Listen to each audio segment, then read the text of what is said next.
Obia di wa ba di mampanya wa boga na ho ban e di Ghana kola nim che na nadu dankwa Akufo-Addo. Ladies and gentlemen, we live in a world of contradictions. These contradictions, however, keep the world going. Let me explain what I mean. Ghana is a small but very dynamic, independent African state. We are trying to reconstruct our economy and to build a new, free and equal society. To do this, we must attain control of our own economic and political destinies. Only thus can we create higher living standards for our people and free them from the legacies and hazards of a colonial past and from the encroachments of neo-colonialism. Distinguished delegates, I appear before you today on a sad and solemn occasion, the first meeting of the General Assembly since the murder of the Prime Minister of the Congo, Patrice Lumumba. History must be released by the new United Nations Command that the first task of the United Nations is to allow the Congolese people to be ruled by a government of their own choice. The Congolese constitution provides a means by which such a government can be chosen. And we support the Kazenga government because it was chosen by this means and was the government that invited the United Nations to the Congo. The duty of the United Nations is not to force on the Congo this or that government, because the other states of the world think that any particular government should be a suitable one for the Congo. This is socialism. I therefore do not understand the emphasis which a number of powers lay on recognizing this or that government. Ultimately, it must be the Congolese people who choose their government and not the United Nations. What the United Nations must do is to see that the Congolese people have the opportunity to choose the government which they want.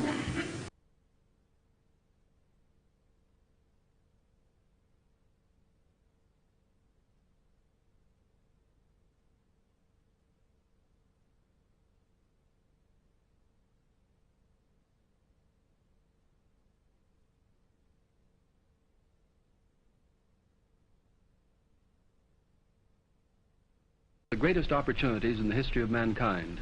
Now, would you agree with that? I do, because this is an opportunity for the African to demonstrate to the world that the African, given the chance, can manage his own affairs. And can you live up to this chance, do you think? I think we are prepared to live up to this opportunity. We have had 5 years of what we call internal self-government. And now we are going into a period of complete independence and sovereignty. And with the experience we have had, I'm quite sure that we shall be able to live up to this opportunity. Ultimately, the strength of a nation lies in its people, and Ghana is strong. This is the village of Apapam, enclosed by hills. The next village is 8 miles away as the crow flies, but more than 100 by the existing road. And so the people of Apapam are building themselves a road, each man of the village giving 1 day's voluntary work each week. It may not sound much, perhaps, a road of just 8 miles, but come along the 2 miles they've already built. See the men of Apapam hack their way through the mountain and virgin forest, and judge then the strength of Ghana.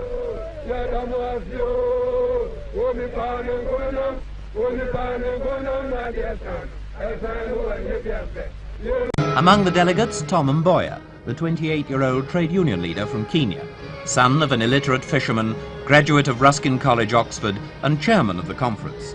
Mr. Kojo Botsio, Ghanaian Minister of External Affairs. Dr. Cartwright, an observer from America. And the German ambassador. In Black Africa, the Germans are not regarded as imperialists. And last of all, the hero of the nation, the man whose birthday is a public holiday and whose face appears on the country's stamps and coins, Kwame Nkrumah, Prime Minister of Ghana. The rash of slogans everywhere had put the delegates in a receptive mood for the fighting speech which Mr. Nkrumah had prepared. There were cries of freedom as he entered the hall.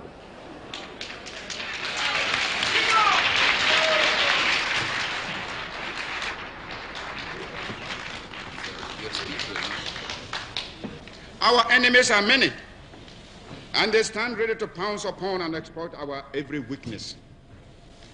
They play upon our vanities and flatter us in every kind of way.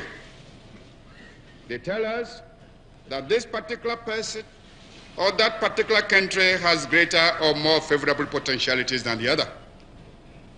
They do not tell us that we should unite, that we are all as good as we are able to make ourselves once we are free.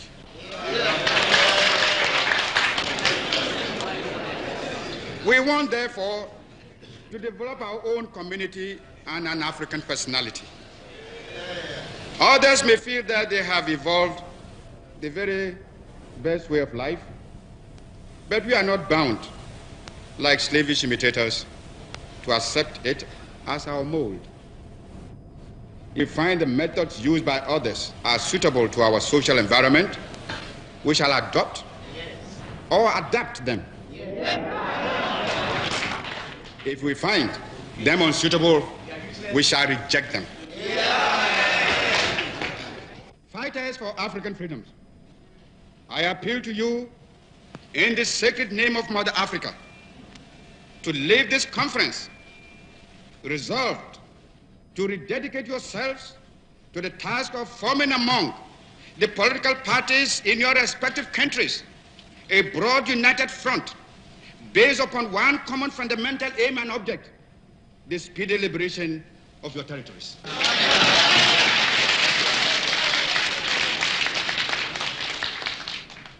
Don't let us also forget that colonialism and imperialism may come to us yet in a different guise, not necessarily from Europe. We must alert ourselves to be able to recognize this when it rears its head and prepare ourselves to fight against it. This mid-20th century is Africa's. This decade is the decade of African independence. Forward then to independence now. Tomorrow, the United States of Africa. Already, Dr. Nkrumah has taken the first step towards his ambition. Ghana and the former French colony of Guinea are to form a federation. Next on the list could be Nigeria, due for... Mr. Chairman, it is vital to emphasize this problem of disarmament, and I suggest that this conference should call upon the powers of the world to disarm. They must disarm in order to ensure that they are unable to strike against each other. And Mr. Chairman, from this conference, let us give them a positive maxim. If you want peace, stop preparing for war. Why peace, peace, and yet there is no peace? Only last night, the Soviet Union exploded a nuclear device. This is a shock to me, as it must have been to you all. But it is a shock which possibly brings home to us the supreme danger facing mankind, the imperative necessity for peace and the urgent need to sign a treaty for complete and general disarmament. As I see it, our greatest danger stems from disunity and the inability to see that the realization of our hopes and aspirations, the realization of our objective of total African independence, and of our future progress and prosperity is inextricably bound up with the necessity to unify our policy and actions in connection with the continued struggle for independence and the greater task of economic and social reconstruction beyond it. We must therefore face the issue of African unity now, for only unity will make the artificial boundaries and regional demarcations imposed by colonialism obsolete and superfluous. African unity will thus provide an effective remedy for border disputes and internecine troubles. In a united Africa, there could be no frontier claims between Ethiopia and Somalia, or between Zanzibar and Kenya, Guinea or Liberia, or between Ghana, Togoland and the Ivory Coast.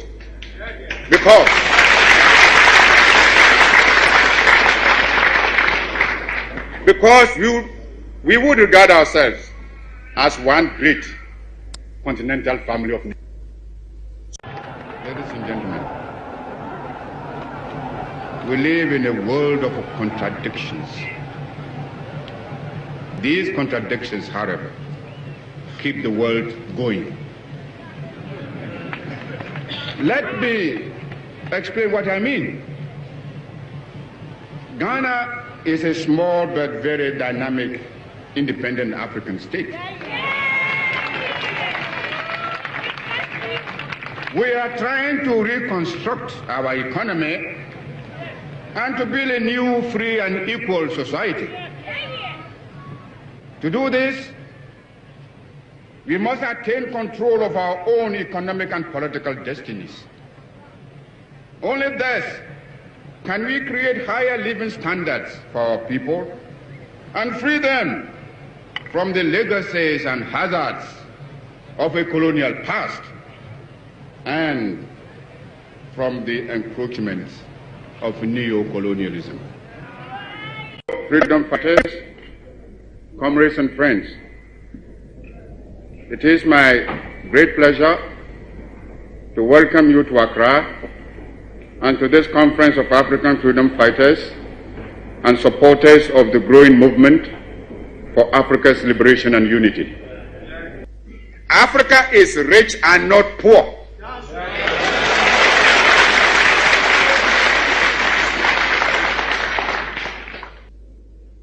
Africa has immense actual and potential wealth: gold, diamond, copper, manganese, bauxite, iron ore, uranium, asbestos, chrome, cobalt, a host of other minerals.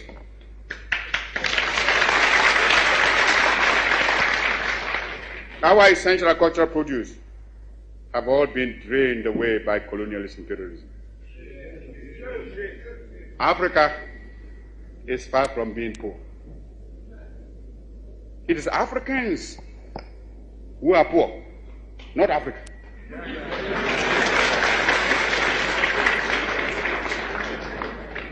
And they are poor because of the uncounted profit that has been made out of the exploitation of their labor and their lands. I raise this point so that it will stay in your minds when you may be tempted by the seductive promises of new colonialism to forget the real character of colonialist imperialism and be persuaded away from your own true interests and those of Africa. For today, we must each see ourselves as part of Africa in order that we may face colonialist imperialism and its new form, neo-colonialism, on a continent-wide front. First, the attainment of freedom and independence. Secondly, the consolidation of that freedom and independence. Thirdly, the creation of unity and community between the free African states. Fourth, the economic and social reconstruction of Africa. Freedom fighters, comrades and friends, it is my great pleasure to welcome you to Accra and to this conference of African freedom fighters and supporters of the growing movement for Africa's liberation and unity. Africa is rich and not poor.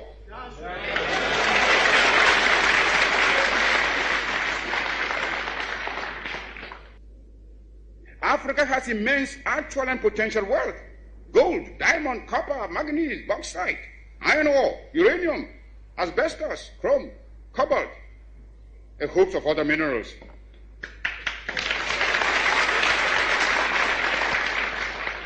Our essential agricultural produce have all been drained away by colonialist imperialism. Africa is far from being poor. It is Africans who are poor, not Africa.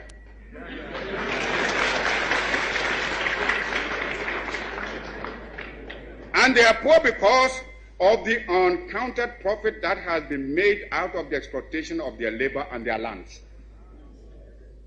I raise this point so that it will stay in your minds when you may be tempted by the seductive promises of new colonialism to forget the real character of colonialist imperialism.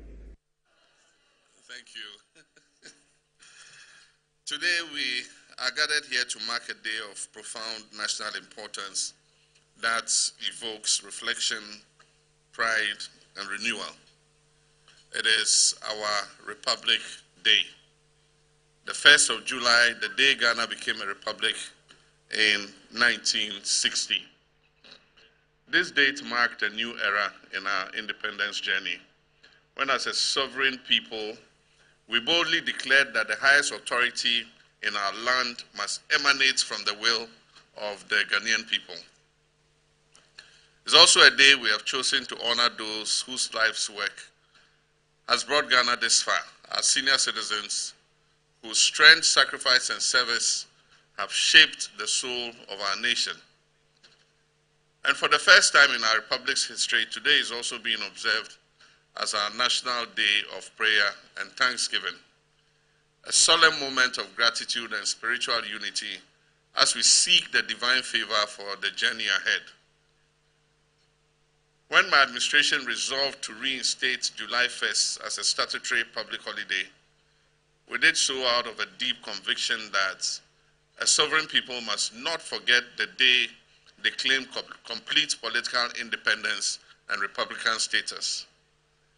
Republic Day is not just a date in our history, it is a symbol of our collective resolve to govern ourselves, to uphold democratic accountability, and build a society that is founded on justice and equality.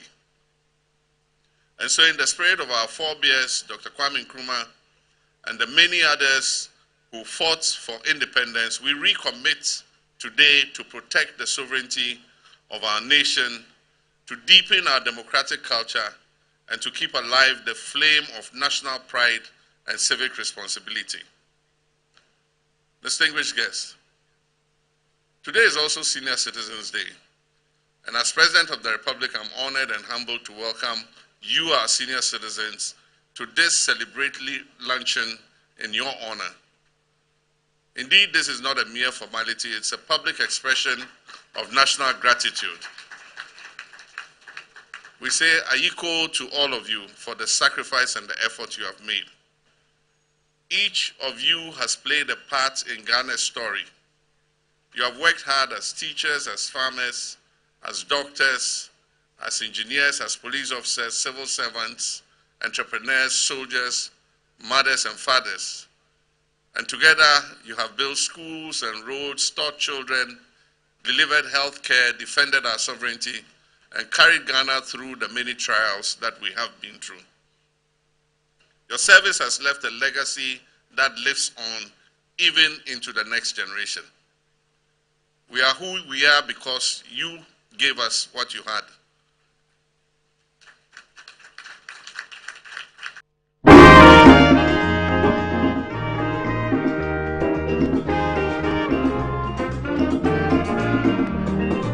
He has labored, he has suffered to lead his people into the land of freedom. He is the Redeemer and the champion of liberty, of human equality. Let's salute him, fellow Ghanaians, the nation's founder, Sajifo Kwame Nkrumah. May God bless him, Ghana showboy, Africa's great song, Sajifo Dr. Nkrumah.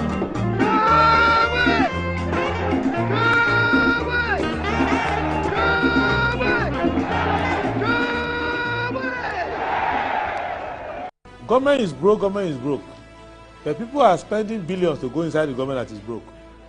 Have you ever seen a minister who resigned because government is broke before? Government has no money. Have you ever seen a governor who said, ladies and gentlemen, when I was elected, I thought the government had money. Now I discover government has no money, I resign. Have you ever seen it? Government has no money, but they are bringing money out at election time. Where is that money coming from? So they are lying. What is happening is that there are two types of wicked people in government. Type 1, they eat current money. Any money they find in government, they will eat it. They are wicked about that one. There is type 2. Type 2, they eat current money and future money. They will say, my term will end next year. When I leave, how will I eat money? Let me borrow money now and borrow money of the future and eat it now.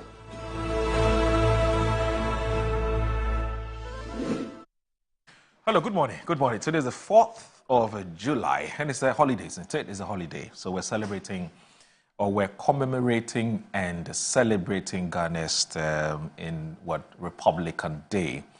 And so let me say good morning to you once again. My name is Aldo Moore. It's always a pleasure coming your way. It's a beautiful Friday morning, and as usual, I want to say Assalamu alaikum wa rahmatullahi ta'ala wa barakatuh. And I also want to say Juma Mubarak to all of you watching us this morning, especially to, or particularly to our Muslim Ummah, our Muslim friends and the colleagues who are watching the show this morning. So yes, we thank God for the rare privilege of, being alive and kicking, and we're back again to join the nation's conversation on the big issues. And so is the Republic Day edition, special edition of Good Morning Ghana. And as usual, I'll tell you what, the newspapers are not out, and it's understandable, and you know why. It's a holiday, so everybody's holiday. But at least the Catholic Standard is here, and the Catholic Standard says that a new era for the Catholic Standard. It says that Agbeko takes the helm. Cardinal Texin calls for just stewardship. Sorry about that. Cardinal Texin calls for just stewardship of Ghana's wealth. There's also an editorial, as usual, and the editorial says that a new dawn for the GJA. A new dawn for the GJA. There's also rise, evangelize, and build strong families. Nuncio charges faithful. God's creation is not a battleground. Pope Leo the 7th issues warning ahead of Creation Day. So that's basically what we have for today. There's quite a number of other stories, but those are online stories. Maybe after this short break, we'll look at some of those online stories, and I would introduce my resource persons, who one of them is actually joined us already on the show. So please stay with us. This is Good Morning Ghana.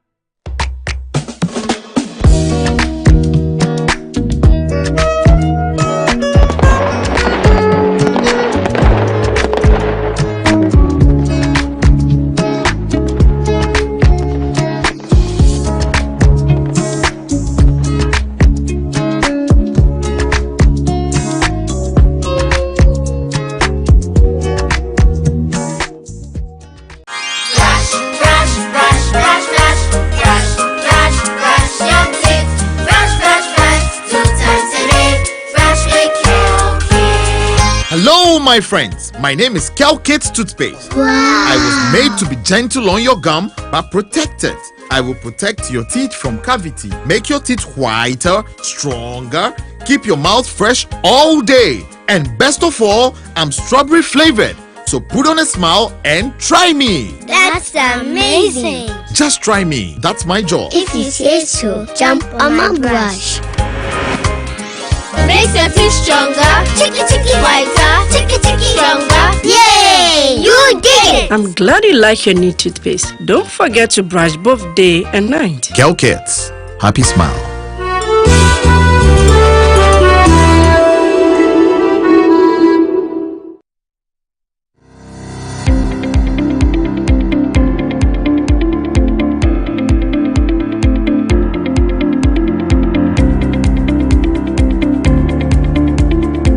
Ebusiafo ye mama kwaba eba Children's Palace. Nkwala nyema nyina fie enye.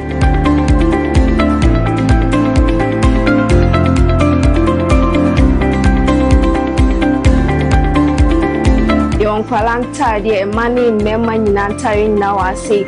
Yonkwala shoes, yonkwala duane, yonkwala wipes, yonkwala diapers, yonkwala toys, baby coat. In fact, bibia opama omanyina obenye biwa ase.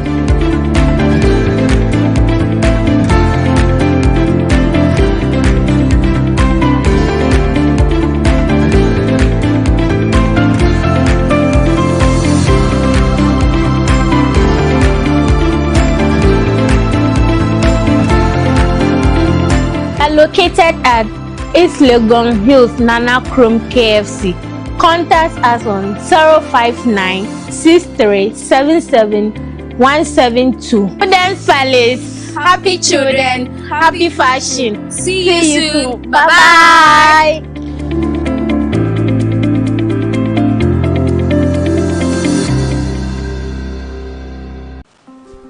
What iPhone, Papa? You were home. So open iPhones accessories papa dia menhwe baby a me ma akwa ba EBA phones and accessories. Sabani EBA yeton iPhones any ho accessories. iPhone 50 XL cost 16 Pro Max. Accessories ye wo charger, AirPods any iPhone ho akade nyina. Yanoma ye ni sikapudu e de beto iPhone. Say ya ankrankre, boja and na say abon adwuma ye phone nyina. For 40% beji iPhone bia ope. Na ni aka no wo de bosome miensa. Etua ne nkakra. E kwan ya obefa so de achi enyi. Dial *713*5571#.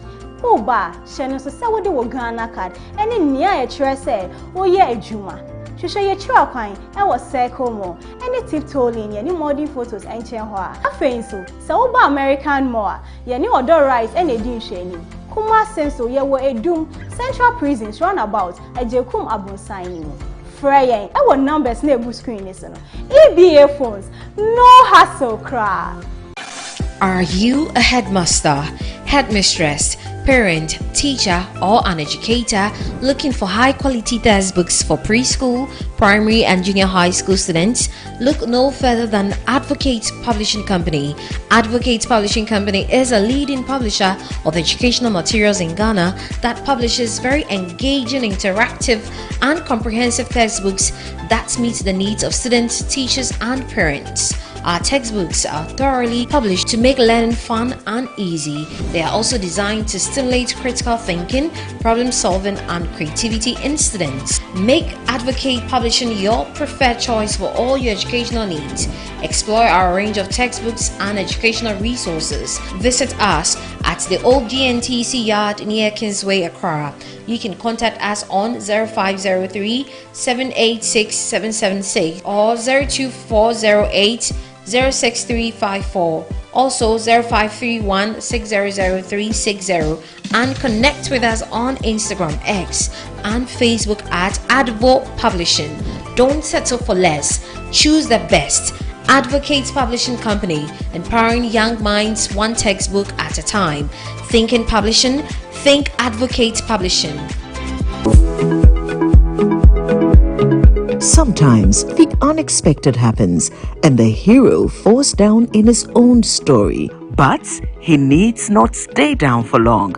Cosmopolitan Health Insurance is your trusted health partner.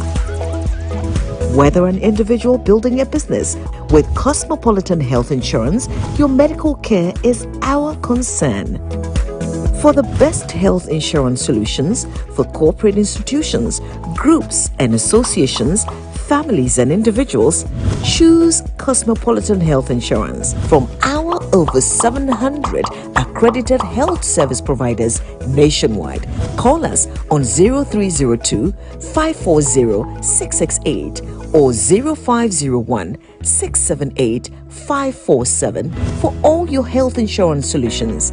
Cosmopolitan Health Insurance, your medical care is our concern. Yes, next. Hey, Nadia Benson, Asamo. Me didn't tum. Mr. Freddy Calico, just call me cockroach. Now, Monsieur Freddy once now. Hey, is that you? Improve car. Yeah. Captain Mosquito, double the action.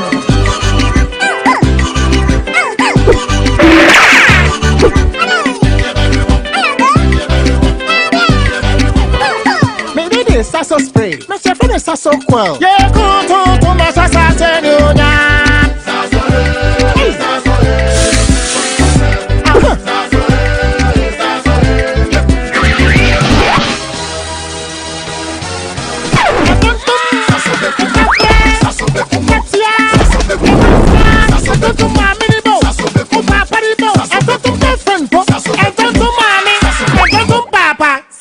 Come tum preko.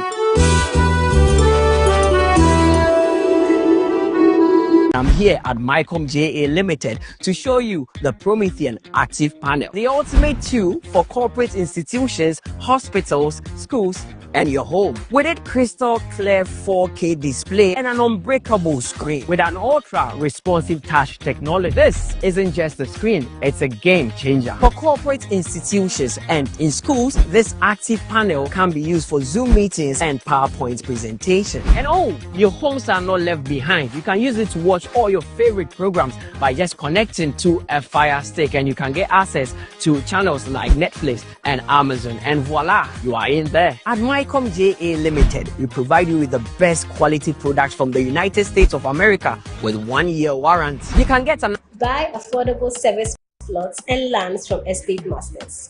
Currently selling our next cottage, located at the newly proposed airport city, with a starting price of 25,000 Ghana cedis.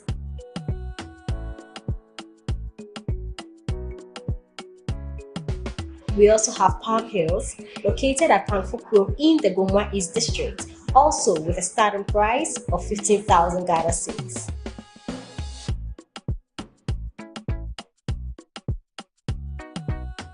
Available also is Coastal Park in Lakleku, which is a 15-minute drive from the Ningo Senior High School, having a starting price of 55,000 Ghana cedis. You will receive a free site plan with indenture once you successfully purchase a land from us.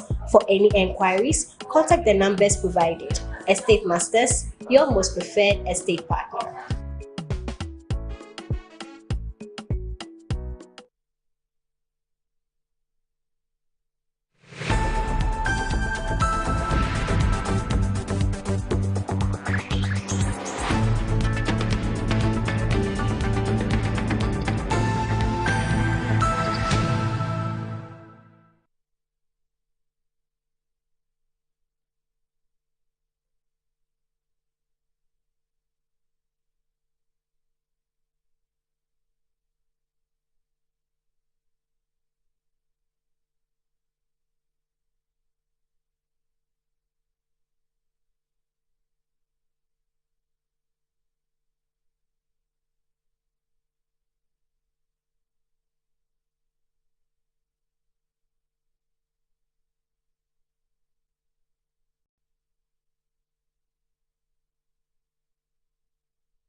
All right, so you're live on Good Morning Ghana on Metro Television.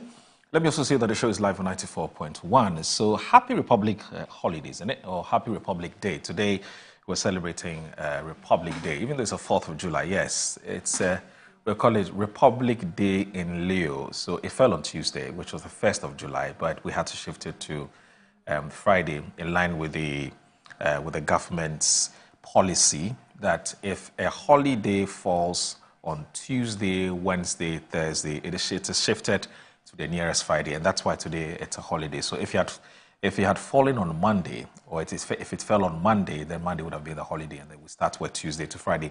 And I'm one of those who thought that it was a good idea. It's a great idea because then there's no disruption when it comes to workflow during the week. So it's welcome news. And once again, thanks to the government of the day for this policy directive. It's a good one. So joining us on the show this morning, and is a man who's not been here for a while. He went AWOL, but he's back, and we're hoping that it's not going to be a flash in the pan, and that's going to be here from time to time. He's a big brother of mine, perhaps even an uncle of mine. I've known him for many years, perhaps spanning 20 or so years. And he's a man whose wisdom I don't joke with at all. He's here with us. He's a 4-time, I believe, member of parliament for Ododo-Diodio, 3 times actually, former member of parliament for the Ododo-Diodio constituency. And also he's now the national coordinator for the District Road Improvement Program, popularly known as DRIP. And the man I'm referring to is Edwin Nilante Van der Poy. Not Van der Pooji, I beg you. It's Van der Poy. Good morning, sir. Good morning, Moro. Unupa, wingamwe. Mele bono tete. Ufano yemi. Komi aidede go. Komi aidede, komi na tafia de mungo de Allah. Mungo de Allah. Ama ya family ya kowa da kowa. Munamba ala go de ayi. Okay. Shine na tenyebo kadan. Ina duba kemu. Okay. Kulun muna roko kama ibamu lafia, ibamu kudi. Muya mutenye juna mu. Because sometimes you know the careful dan. Okay.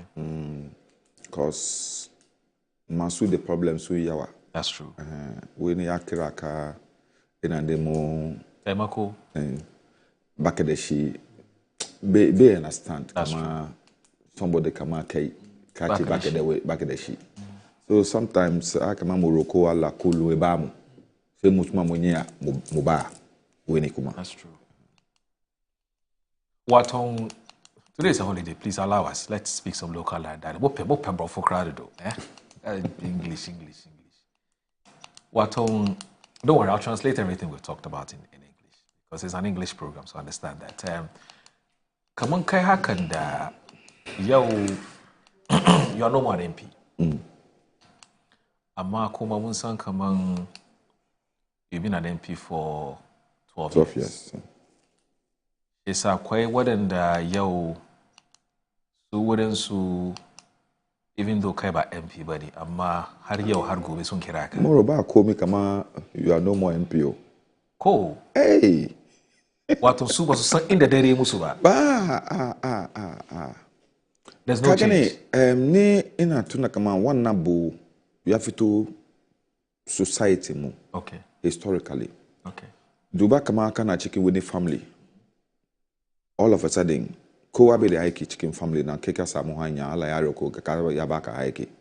I remember the family na Duba kai. That's the one that gaskiya ne. Ko when ya samu wani problem okay jikin ka zai zo. That's true. So it's become part of our culture kama kazama shugaban gida kowa ya zo wajenka. Kazama wani ina tafiya chicken family na kowa ya zo wajenka. That's true. So basu tuna kama ke yanzu ba MP bane. Ba MP bane. Sun zo wajenka. Because they see you as a leader, they see you as an elderly person. So akwe we no kuma soon the one now relationship decay. That's true. So no matter how you find yourself, where you find yourself, so the relationship. Ya sen kama some time ago ya tembe akabashi. So ya tembe you have to give it. I come akabashi. That's the thing. And sometimes because more when the mumba mo chicken parliament kuma ya ena tawe na ba mo. Yeah.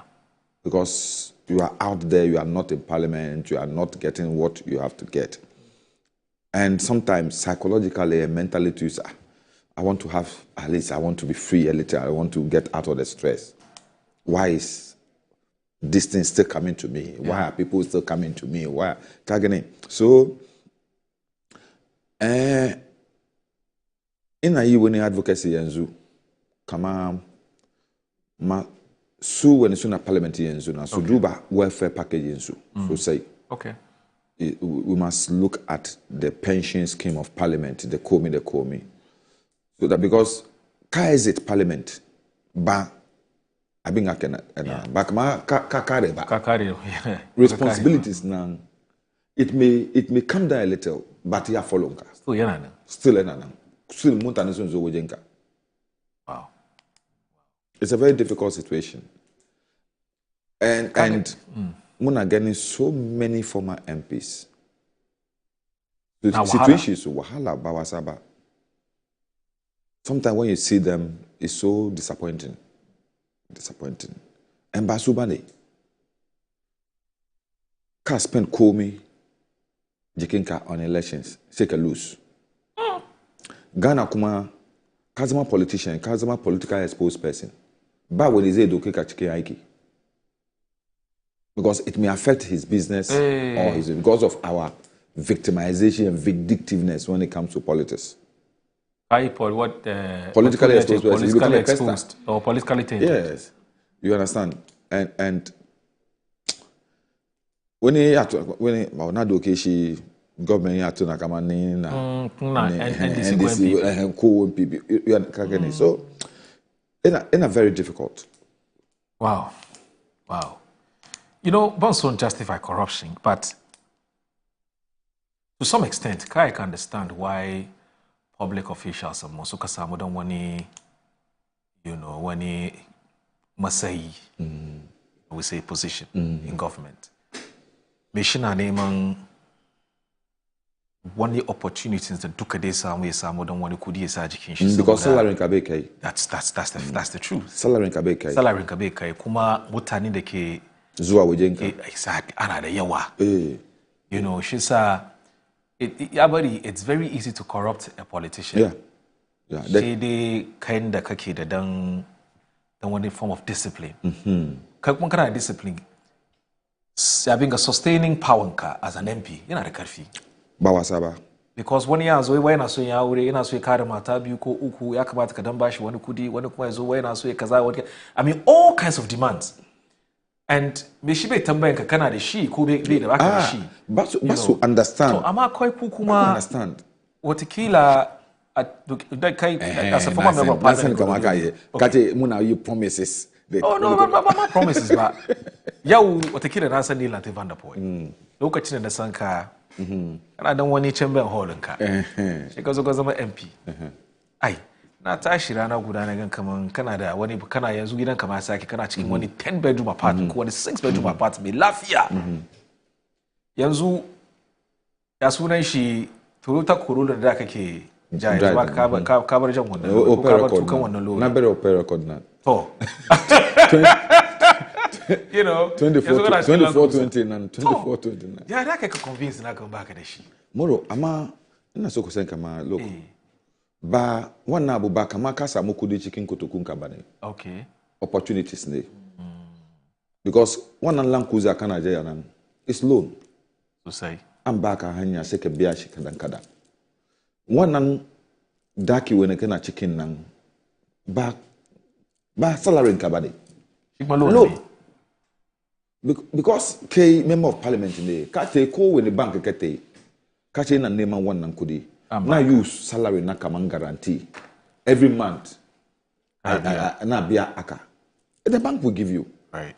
So a lot of the MPs can again come soon a chicken 2-bedroom house, a Maya and use there in a 4-bedroom mansion. But pay subado.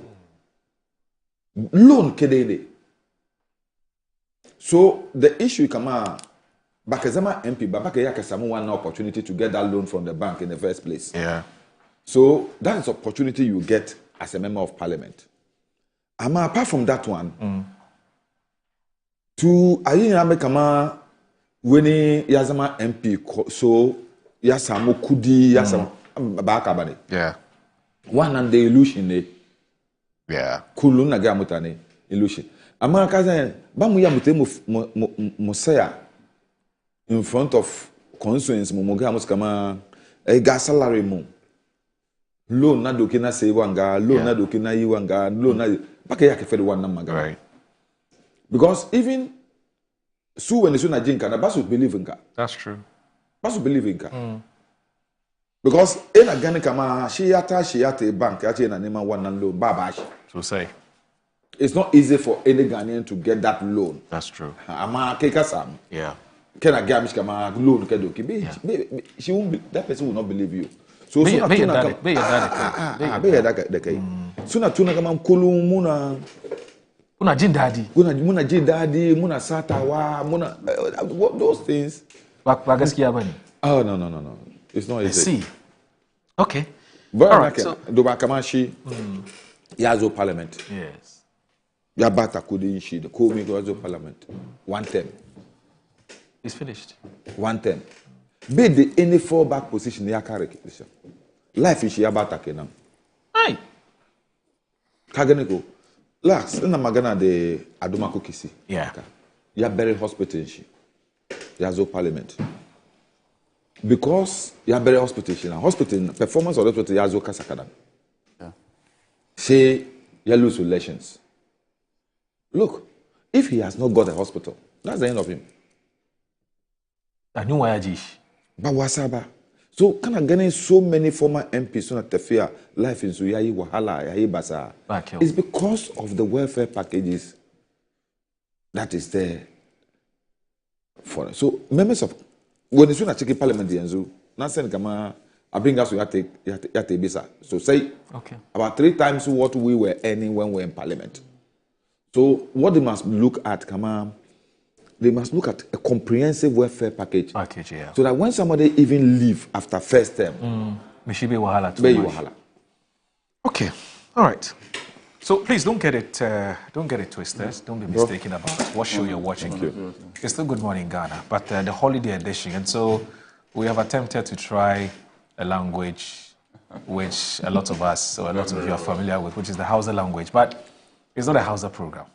It's not a Hausa program. But, you know, let's try something different on a day like this, holidays. We're trying to keep it a bit flexible and a bit cool and nice. And that's why we've been speaking some Hausa. Hausa is not an official Ghana language, it's the Nigerian language. But we have co-opted and adopted it as part of a Ghanaian language. But officially it is not. And one of the things you also must understand. If it is not official, GBC will not be speaking it. It's one of our official national languages. When you check, it's not in the list. It is. There are so many of them that are not on the list. Yes, but it is. But it is. It started with about 9, but yes. It's now. So we have officially adopted as Hausa. It is. Oh, I see. It is. We give news in Hausa. Yes, I know. But I was thinking we do that because we have a huge Hausa population. Not necessarily because it's an official language. No, as far as I know, when I was in GBC, we had 9 official languages. Okay. Apart from, we have English, right. We have Ga, Akan. In fact, Nivid Akan, we have the Akan, the normal tree, and then we have Inzima. Okay. You understand? Okay. We have Eve. Okay. We have Dagbani. And so those are recognized official languages. Oh, that's good. That's fine. That's news to me. Thanks for. Yeah. But when you're talking about maybe when it comes to the educational level, where we sometimes classify the English as the only official language, I think that one, as we are discussing Republic Day today, it is something I think we must all look at. Really? Yes, Moro. Oh, but apart from English, which other language you want us to use in our offices and? You can use our own languages. You can use our own language. If the Parliament says from speaker it's seriously. It is something that I have spoken about on the floor of Parliament for a long time. Because our standing orders are explicit on that you can speak in any language you want. Yeah, but those standing orders are in English. They are not in Twi. They are not in Ga. Oh, man, Sandy Crane. Our constitution is in English. No, but you see, when you go to other jurisdictions, yes, they speak their local dialects. In Parliament? In Parliament. Yes. Rwanda. Pakistan, everywhere. They do. India. But their constitution is in English. Yes, India, for example. India has more than 300 languages. They speak all of them. People have, you just have to wear the translator. Yes. And there's a translator translating, because when you take, anyway, good morning. No, let's not break protocol. So the man in your shot who has already, taken the wind out of my sails, he's already started commenting on the issue. So I'm talking about Yves Hansen-Norty. He's a former member of parliament for the Tema Central, right? Tema Central constituency. Yes. But he's also a historian. Yes. Oh. A historian part and a good musician. Eh? Ha! Oh, he's also a musician. Oh, you don't know? I don't know. I was the parliamentary choir organist. Okay. So I see. But are you also an instrumentalist, or yes, you yes. you play and sing? I play organ. I'm a chorister. I sing in my church. I've been singing since I was in class 3. Oh. I'm currently the vice chairman of my Obinyadi Circuit of the Methodist Church. Wow. So, Association of Methodist Church Choirs. I see. Yes. So is it alto, tenor, bass? I sing bass. You sing bass? I sing bass. I sang soprano when I was a kid, then somewhere when I was a teenager. Alto. But were you expecting alto in this body? So let's watch this. Let's watch something. Bini yoda de kotokon ke data craft mi panye fa ke wo fe ke fe wo wiega e fe he hu no je we are in Greater Accra, so I'll speak Ghana. E fe no je hu ye Ghana ke akan no jibojio fantan no jibojio e wa no jibojio o je not ejio ko obile awie o man wie mo to wait. Mr. Speaker, menyo SSNto tro no kejo. Mr. Speaker, no kejo. Na Ghana, devio employment, na sack, no kejo. Cho. Mr. Speaker, cho. Mr. Speaker, in other words, I'm saying that then ekosui, aden, obienye juma, mo pamo, cho. Mr. Speaker, menyo, meet the Kukuna government. Employ the people back. Mr. Speaker, the Kuku now. That went to Hinami.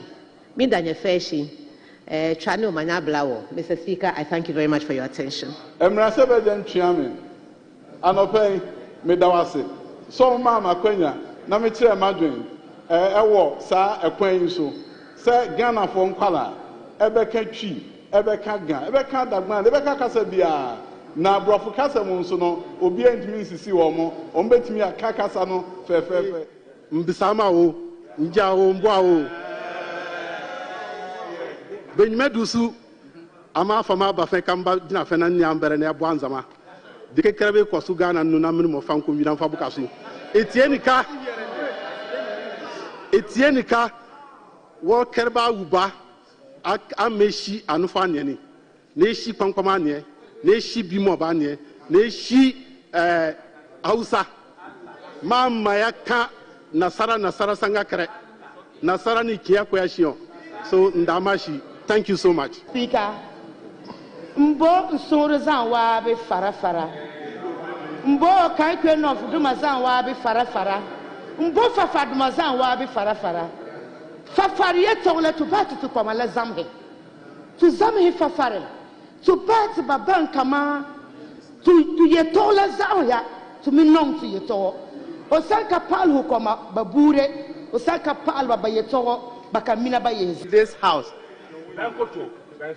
That is also one unfortunate thing. The be in Bono means they as a pronoun. So if you are not saying they, just as you cannot say I sees in English, you cannot say be when you mean one person, the singular. Be is plural, meaning they. So Bebe is not only Burons who speak Be. Along the western frontier, we have the Nzemas, we have the Ayins, all of us we speak Be, meaning they. ndanyamia sise ndedadue manya kwenya meka bono ewo Ghana Parliament ma bono fo nyina be temenka so ri hie da be low ranger ya bompa say nsese abe ye say ye nyina ye de bono kasa ebe sua de ye de aka ne Bible ne ye de aye niema wo ye school abusuafo ho wo bono mani ma ho wo sika ho wo afade a betima aboa bi ye amfa ne ntoboa ne nimde na ye nhwe se ye kasa no ye ne beje ho ye de adijuma ama Ghana fo nyina ho se ampa ye so ye wo kasa bi much remain much to engage. Both doctors were in strike, so me call Drew ho I'll speak to you and I'll end in Dagbani. Me call Drew ho no mo dwen say me titwi ana mo kasa me nti ase omo si wo Haruna obetime owrem ha mo kwatia mo tuya yie na o Haruna obetime owrem ayaresa bia see government Ebola body I carry, AIDS body I carry. Look at my pay. Wow, Haruna Jisu is not doing badly with history. He's versatile. He appears to be improving. History was very bad in the past, but I think it's improving. I'm asking my brother now to improve upon his gun. Oh, okay. My gun is almost. We all gun. Few. Not like my wife Komole who cannot speak the gun.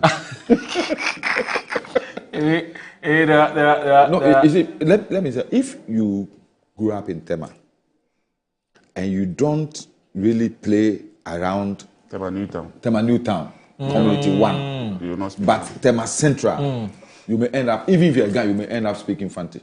Oh, because it's been cosmopolitanized, if there's any such word. In fact, historically, yes, Tema Central was an enclave for those people who were working with Black Star Line, who came from Takrady and Cape Coast to settle there. Oh, so it's been arcanized, more or less. No, to some extent. So let me give you. If you take Community 2, yes, they speak Fanti. Okay. Because they came from Takrady to build the port. Okay. So they speak Fanti. Community 5, Fanti. You mean till today? Yes. There are lots of Fantis in Community 2. Yeah. In fact, the names of the streets are all Fanti names. Makati Park, blah, blah, blah. They are all Fantis. Then when you move into Community 5, where the railways had their quarters, the railway quarters, they also brought Fantis from Takrady. So you have, they speak Fanti.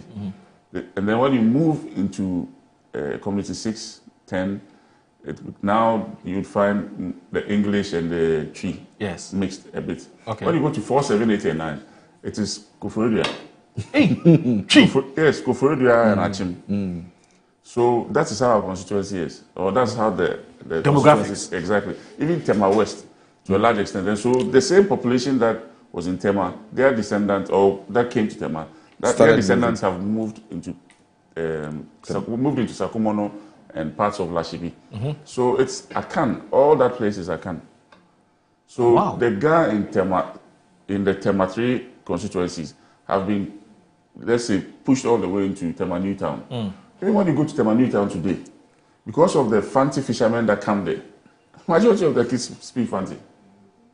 Wow. Even though Ga is prevalent, but everybody there speaks Fanti. So there's a problem. And these are all demographic problems that sometimes you near to your political advantage and therefore you keep quiet about it. Others to near to your political advantage and they keep quiet about it. So, but going forward into the future, we will have to manage these things well. I mean, and so these movement, this linguistic movement, also have a direct impact on even electoral dynamics. Yes.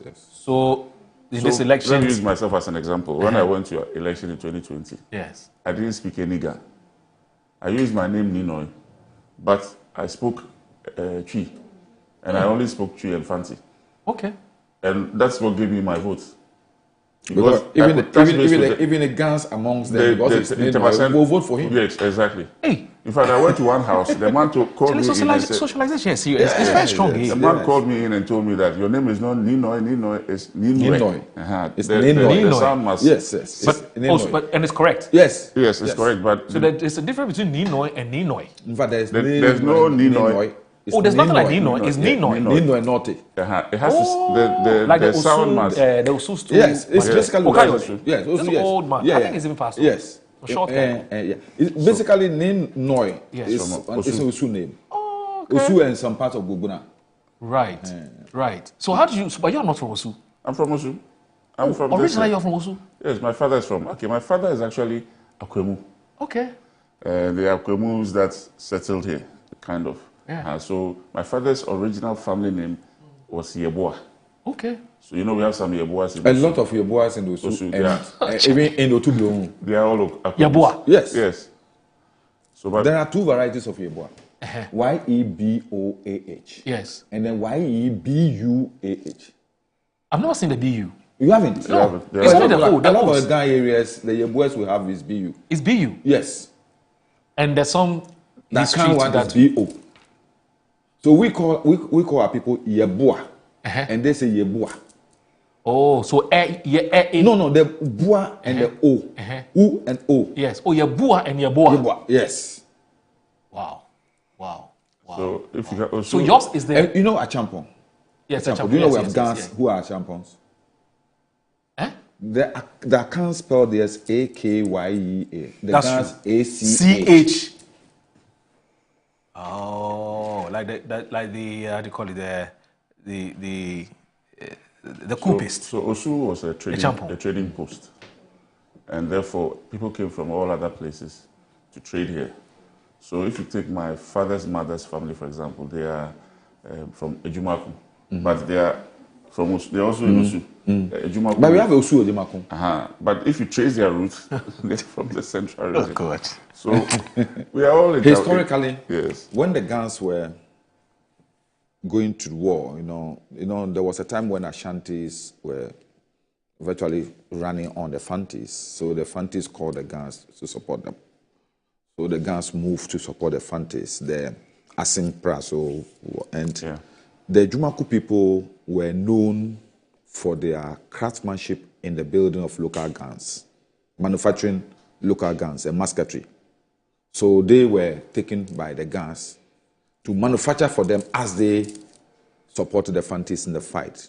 So during that time, a lot of intermarriages and things came in. When we finished, the Gans brought some of the Ejumaku people to settle with them so that they could manufacture the guns for them. And so that's how come the Ejumaku people have become very predominant in Ghana historical affairs. If you go to English, we have English and Ejumaku. Okay. If you come to Osu, we have Osu and Ejumaku. You understand? It's all movement. Among the Gans, we have Gans who basically people who also have ever and ancestry and who became part of the Gans in their journey down. So if you come to, we have Gans, we have among the Gans we have Evers, we have Fantis, we have almost if you go along the coast from Cameroon all the way to Senegal or the southern part of Mauritania, you find all the tribes in the West African region all over the place. So when you go from even Ghana here, when you go along the coast from Accra to Nzima, wherever you see a creek, you find Anglo people there. They cast the net. They do the. They don't do the. They do the high seas, but they do the riverine.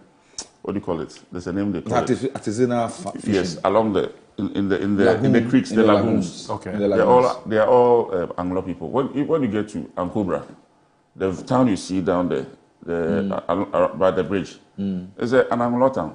Even though they are in Nzima, or they have become Nzima, it's an Anglo town. When you go into Nzima, I mean, where my mom comes from, you find Asante towns there. Bewia, Inglekazo, they're all Asante people. Pristia Hima, they're all Kotoko people. We call them Nzima Kotoko. They are pure Asantes. My mother comes from that root. They are from, what do you call it, Kokufu. And they migrated down south to that place through war and other things. When you come to Western region, Ahanta, amongst the Ahantas, you find it there. So we are very intertwined. The last maybe 400 years or 500 years, we have intermingled all over. Even, like I was giving the example of West Africa. When you go to Gambia. Huge Winneba people there. Yeah. Gambia, Liberia. Fishermen, yes. They go. Fishermen who settle So when there. you go to Winneba, they have I keep telling people that there's the small harbour that you see there. It's an international harbour because you have customs there, you have immigration there. Why? Because a lot of people travel from there by boat or canoe to Côte d'Ivoire, to Winneba, to Gambia and Liberia. A lot of people. And we have seasons where our people migrate to go and fish there. And then they come back. So they have towns here, they have towns there. Their kids, some are born there, some are born here. They go to school there, they come to school here. Or they start school there. When they grow a little, they come to school in Winneba. Many people, I know many guys who... do you know part of Accra? We have people whose grandfathers and great-grandfathers had come all the way from Salone, Gambia, and those places, and they become part of the gangs. The soils. We call them Tabon. Tabon, yes. Even Brazil. Some came from Brazil. All the way from Brazil. Our Chief Justice. Former Chief Justice. Azuma Nelson. Yeah. They're all Tabon people. Accra, we have Brazilian. Oh, they have Brazilian roots? Yeah, we have Brazilian. Yes. My constituency. Brazil. All the Gomez, the Fernandez. No, that's the name of the area. Yes, because that's where they settled. When you come out of the old AME, yes, you know, right across the street, that whole area, it's called Brazil. They're all Brazilians. I mean, Ghanaians of Brazilian and I'm sure their descendants are there. Yes. Oh, they live there. Because of they came here as merchants. They traded with us, settled amongst us. In fact, according to history, I'm one of them. Wonderful. It's true. I didn't know how old you are, boy. It's on Brazilian. No. I'm from Dutch. Ancestry. Dutch and ancestry. The Vanderpoys. Oh, Vanderpoys. Yes, and we have Vanderpoys in Elmina. We have Vanderpoys in Accra. We have Vanderpoys in Keita. I see. Because they settled at the seaports. I want to Williams. You will find them here in Volta, in Zimba, Sierra Leone. They're the same name, same people. Wow. So we have intermingled. You know, we have a strong Nigerian ancestors here in Ghana. Yeah. Who have become because of Ile-Ife. No. Not apart really. Apart from Ile-Ife. Okay. The Nigerians who came here early part of the Gold Coast to do business ended up settling amongst us, and they became part of us. So when you come to Accra, we have Nation Alata, we have Usu Alata. Right. All those people are settlers. People. The Ghanaians were very hospitable. So when you come, they settle you to do business with you, a place you can stay, so that they will know you better. And those people ended up marrying into our Ghana families and became part of us. One of our first Chief Justices, Akiwumi. Justice Akiwumi. Was an Alata? Yes. See. But pure Ghana. The whole family is Ghana. They have Ghana names. And I'm sure there's a big Ghana community in Nigeria too. Oh yes. Yes. Up to when today. You go to Calabar and those places, there are huge gap. So that explains why a lot of Nigerians who come to settle in Ghana end up marrying Ghanaians. Yes, because they have almost the same characteristics. That's why I said along the coast. Yes, we are the same people. We're the same people. Along the coast, because if you go all the way to Fernando Po, Ghanaians were trading all the way there. Cocoa. That's how cocoa came together. So we are not different people. Charlie, it's the Europeans that have created problems for us. Oh, yes. Oh, yeah. Our people, the old people really were adventurous. They look, Moro, one day during this political distance, I got to a place in the Western region, remotest part of the Western region. When I got there, almost the whole community guns. Western region? Yes. But this is what are they doing here? It's cocoa farmers. When you go to a Contombra, that area. Yes, they are there. Gandangbis all over. I will win. There's a town there called Nungwa. Yes. Pure guns. Majority of the communities are Gandangbe communities. Oh, so that also explains why the NDC does very well in Asen North. Doma West. They have a whole, about 3 communities together. They call the place in Krenkwanta. And they are all Gans? Gans. 70%. Ouagadougou. And so you see, here when we talk about Gans in Accra, you're either from La or Teshi or Osu or something. Where would they say they belong? based because of where they are, or they don't have to belong to any of these three? No, some of them they don't even know Accra. Oh. They were born there. They grew up there. What are they coming to do in Accra? Oh, so not every where Ghana... I stayed in Sunyani is called Nkrenkrom. Okay. Nkrenkrom, where we have St. James Secondary School now. Yes. The whole community was Ghans. You remember this legendary case, Nana Trini? Yes. You know, the woman who was killed was Ghana from Nkrenkrom. If you move from Abisim, Tanoso, Yamfo, you come to Afispa. Afispa is virtually a Ghana community. Oh. From Afispa, you're going to Tertiary.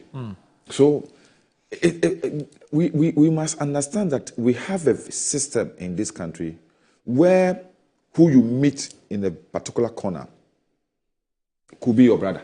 Yeah. Could be your relation. Yeah. So you should be careful how you relate to people. Because we've lived together as a people for long. Yeah. Sitting here, my great-grandmother comes from the north. Oh. Yes. Which part of the north? The father is from Savlugu, the mother is from Damongo. Whoa. My great-grandmother. That's she was the one actually who... That's Gunja Dagumba. Yes, who actually took care of me. Because when my mother gave birth to me, my mother was a public servant. 3 months, she has to go to work. At that time, my grandmother, her mother, had also delivered. So she couldn't take care of the two of us at the same time. So my mother actually gave me to her grandmother, who was a northerner. So I grew up calling her mommy and calling my mother sister. So do you speak Sandagbani? I used to. Yeah, you know, it's a language that you always need to. You have to, yes. You always have to practice. So when I was growing up, I didn't know anything. I started Makaranta. Oh. Before I shifted, yes. Oh. Because I was raised by a northerner, a great-grandmother. Yes. So you could have easily become a Muslim. Yes. So when I meet somebody from the north, he's a brother to me. You understand? And part of my father's this thing is also Fanti from Commander. You understand? Commander and Elmina. So when you like even sitting here, part Gan, part Nzima, part Fanti. So who is he? He's a Ghanaian. He's a Ghanaian. You cannot say he's a Gan or a Fanti or an Nzima. Wow. No, when you start speaking, if you have not mentioned your name, you are talking, you are among Gans and speaking. Yes. Would they doubt your Gan lineage? No, they won't. Because you speak impeccable Gan. They won't. You understand? They won't. Unless you mention your, even when you mention your name, they will think that you are a Gan who has become a Muslim. Yes. That's true. So we must always look at that. That thing that unites us as a people. Yeah. And not this sometimes ethnocentric, comments and reaction to people. You see somebody, you want to know whether the person is an Akan or a Gan or an Ever before you relate to the person. I think when you meet somebody, you must know that is this a fellow Ghanaian. Human being. That's all. Do we teach our kids where we come from? Do they know? So because I think part of the reasons why people tend to be very, what I'll call, to some extent, tribalistic, or ethnocentric in their behavior is because they probably don't even know where they are coming from. So they think I'm better than you. Maybe I check here. You're from there too. My mommy didn't tell you, daddy didn't tell you. I think so I don't know whether... It's part of our socialization. Yes. So as you grow up, you get to know who you are. And it is because of the interactions you have with family, neighbors, maybe the society that you find yourself in, the stories that you hear on the ground. Sometimes you hear whispers between your aunties and your uncle and your grandmother and somebody else, So yeah, but you see, that's not intentional. That's accidental. Yeah, but that's what I'm saying. It lets you get to know who you are. Yes. As you get to know who you are, then you start drawing closer to that space. Yeah. Okay. We should. You cannot take that away from people because that's who you are. In your case, were you told deliberately or you eavesdropped? So I lived with my grandmother and my great-grandmother together. Okay. So the two, that is my side of my family. I lived with them almost every vacation. I was with my grandmother. Okay. So I grew up around my grandmother, and I saw the people that came to the house. Okay. So some chiefs will come from Nzima, some even come from Côte d'Ivoire. So at some point in time, when I'm on vacation, she sends me off to Côte d'Ivoire to get to meet my other family on the other side, because the Nsimas are on both sides of all the way to Grand Bassam. We have families there. So I used to go there, I'll come back. And through that, I got to know the origins of the family. Then while I was growing up, she would say something, oh, this chief has come from Beria. Maybe there's a funeral in Kumasi that must be attended, and that she may not be able to attend, and somebody will attend on her behalf and all that. So then I get to know why. She say, oh, our great-grandfathers came from there. So we owe allegiance there. The chief has to go, but he has to come and inform me before he goes. So then you get to know the stories. Yeah. Then you start asking questions. So who is this person? He says, so this person is that. So that's how we get to know. So it's not intentional, but as a human being, you must know who you are. Right. So you over time get to know the roots. For me, for a long time, I knew my father was from Osu. Until my father's elder brother, very close to his dying bed, was telling me that, oh, our grandfather was from Akwemu. He was from Bisa, near Asasewa. Right. That is where he originally came from, and he was a Yeboah and this and that. And so I got to know the larger story. So there are so many people in Osu who are called Norte Yeboah. Yes. Norte Yeboah? Yes. A combination. A lot. But that's not the I've met over 15 of them. I used to work with somebody in GBC who was Norte Yeboah. Even this, my brother, our former Greater Accra, MDC Greater Accra... Chairman? No. Minister. Greater Accra Minister. Afutiago. Yes. He was explaining to me how we came out. Nilai, yes. He was explaining to me one time. He's a chief magistrate. Yes. How... So I met him somewhere, we were having a conversation. He says, you are my small brother, And that I said, oh, one of my uncles told me one time, and he said yes. And that even though they are now Nungwa chiefs, were originally from Akwemu. They came to help the Gans in war. After the war, they were rewarded with wives. But because the wives didn't want to lose their lineage, they gave their kids the Gan names with the Akan name. So like the Norte Yeboah, and then other names. So you see those compound names that are Gan and Akan. It's from that stock. So that's how he explained it to me. So he told me that your Hansinote is an Anglicized name, and that your actual name is Yeboah. I said, oh, I'm aware. I know. But this is it. So you should understand that the context within which some of these things happen. But coming back to your earlier question, we need to understand that you cannot take that away from the human being, who the person is. Nobody teaches you to become an Akan person or become a Dagoma or Dagati or whatever. But as you grow up, you realize that that is where you belong. And there's absolutely nothing wrong with it.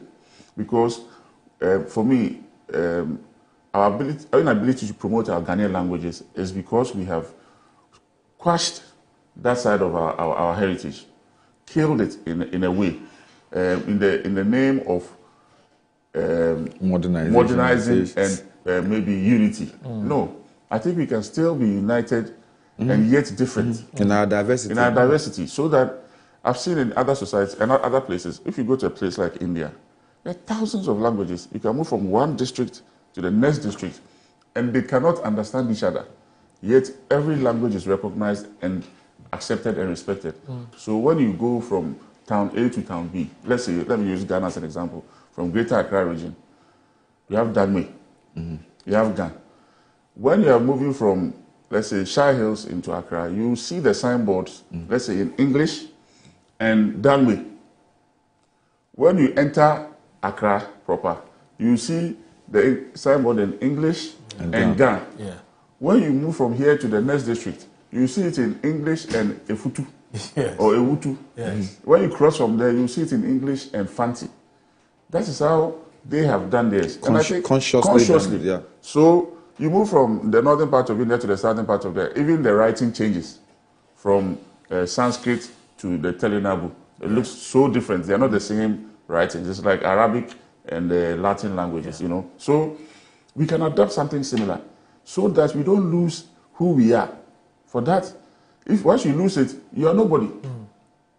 And if you go to Australia and South America and other places where the assimilation was deep, they They are literally lost people. Extinct. They extinct. Yeah. You see them, The Aborigines of Australia, you see them and they cannot say hello even in their own language unless they speak in English or anything else. So we have the opportunity to reverse it. The last time I was there, I spoke about reversing it because if you go to a place like Vietnam, they were once a purely French-speaking country, Indochina. They spoke French fluently than many French people. Today, nobody in Vietnam speaks French. Everybody speaks Vietnamese. If you go to Bangladesh, nobody speaks that much English. Everybody speaks Bengali. Why? Because they made a conscious effort to reverse it. The Indian Prime Minister that was here yesterday, Modi, he speaks very good English, but he never speaks English in India. He speaks Hindi. So we should make a conscious effort of the basic things we can do, like I've just said, with signboards and directions and blah, blah, blah, should be in our local language. You come back to our schools, we can teach in our local languages. Today, there's technology that can translate any book into your local language. So I don't see why we cannot teach our kids in our local language, because today, there are so many kids in Accra, even in Nima Mamobi here. You know, in the past, when you walk out there, you hear the kids speaking Hausa. Today, when you walk out there, you see the kids speaking English. Yeah. All the kids are speaking English. When you come because we've turned ourselves into English-speaking people. Yes. In our houses, in our homes, we are speaking English with our children because we think that if our children go to school and they speak the local dialect, they will not be seen to be intellectuals or things. And even the school itself are not permitting children to speak local dialect on the campuses, which is wrong. But you know that our educational policy says that we teach the local dialect at the class base. 1 to 4. Yeah, because there's more than abundant literature. Exactly. That's suggested when you So- teach them in we should in make- their what we call the L1. Yes. Their first language. They absorb. Exactly. They absorb it. So we should enforce it. Okay, enforce it. Even public radios and TV stations. I advocate that, look, at least once a week, let's say every Wednesday, all radio stations in Accra should run all their programs in Ghana. All their programs, not one program, all their programs. Yes. So that it doesn't become a disadvantage to a company A or company B or company C. Everybody is running Ghana. When you go to Kumasi, all the English stations should run Asante Twi on one day. Choose one day of the week. That we can even make it a national thing. Every Wednesday, every community, every TV station or radio station. You know, GBC consciously has adhered to yeah. that, and even on television, that's what they do. And I think it is something that must be accepted by the National Media Commission so that we implement it as a policy. Because at this point in time, I'm saying that the only thing that will continue to keep our unity as a people is our diversity. Yeah. You understand? Because I may have my differences with Norte, but if I know Norte is my brother, there's a way I will relate to him. You understand? And as a people, we have that complex nature attracting each other easily. You understand? Unlike other places that I have been to, the Ghanaian, when you meet him, immediately want to put up a smile. Yeah. He's so receptive. Yeah. The Ghanaian naturally is receptive. So it makes it easier for us to integrate. So why don't we, like my brother is saying, make it a conscious effort to... Look, let me give you an example. Nkrumah, when he came to Accra, he couldn't speak Ga. Right. You understand? But it was so easy for the Gans to accept him. You understand? Nkrumah was actually financed by Ga women. Right. When he broke away for the UGCC, it was Ga women who financed him. He became part, to the extent that he even contested an election against an indigenous Ga and won. True. That should tell you how receptive the Gans were at that time. You understand? It's true that certain characters and certain attitudes of individuals sometimes makes you regret maybe opening your doors to strangers.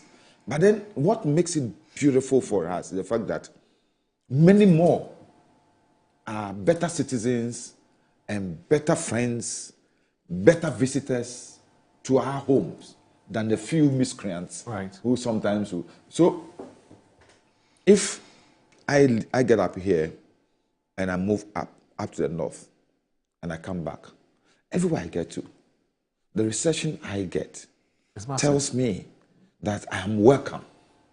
It doesn't matter if I can't speak the language. The person makes an effort to let me feel that he loves me, he likes me as a person, as a human being. And I think the beauty of it is when we open up so much, like my man is saying, like, look, let's make sure that those principal local dialects are entrenched in our social life. Because I have to relate with you, I'll be forced to also learn your language so that we can communicate better. You understand me? In that manner, you see that all of a sudden we become multilingual. When we become multilingual, it makes it easier for us to do business and trade and network. Exactly. And that will rather ultimately build the country as a people of same character, relationship, communication, everything. Than if we continually stay good to English and we lose our local dialects. It becomes difficult for us to relate. You know? But having listened to everything the two of you have said, and I'm beginning to ask, is this whole talk about we being tribalistic, is it a myth or is it a reality? I have not lived it before. You've not lived it before? I've not lived it. I've not experienced where it. you were received or treated I grew up among houses, northern settlers in Nima. Then I came to Accra. When I got to Accra, I couldn't speak Ga. Because I grew up with my great-grandmother, who was always speaking Hausa with me. Right. Then I left her and went to my grandmother, who was speaking Adan with me. Yeah. So when I really came back to Accra, I couldn't speak Ga. It was after I stayed with my father and my stepmother that I started speaking the Ga. Yeah. And then my aunties, I moved to stay with my mother, and then my aunties also were speaking Ga with me.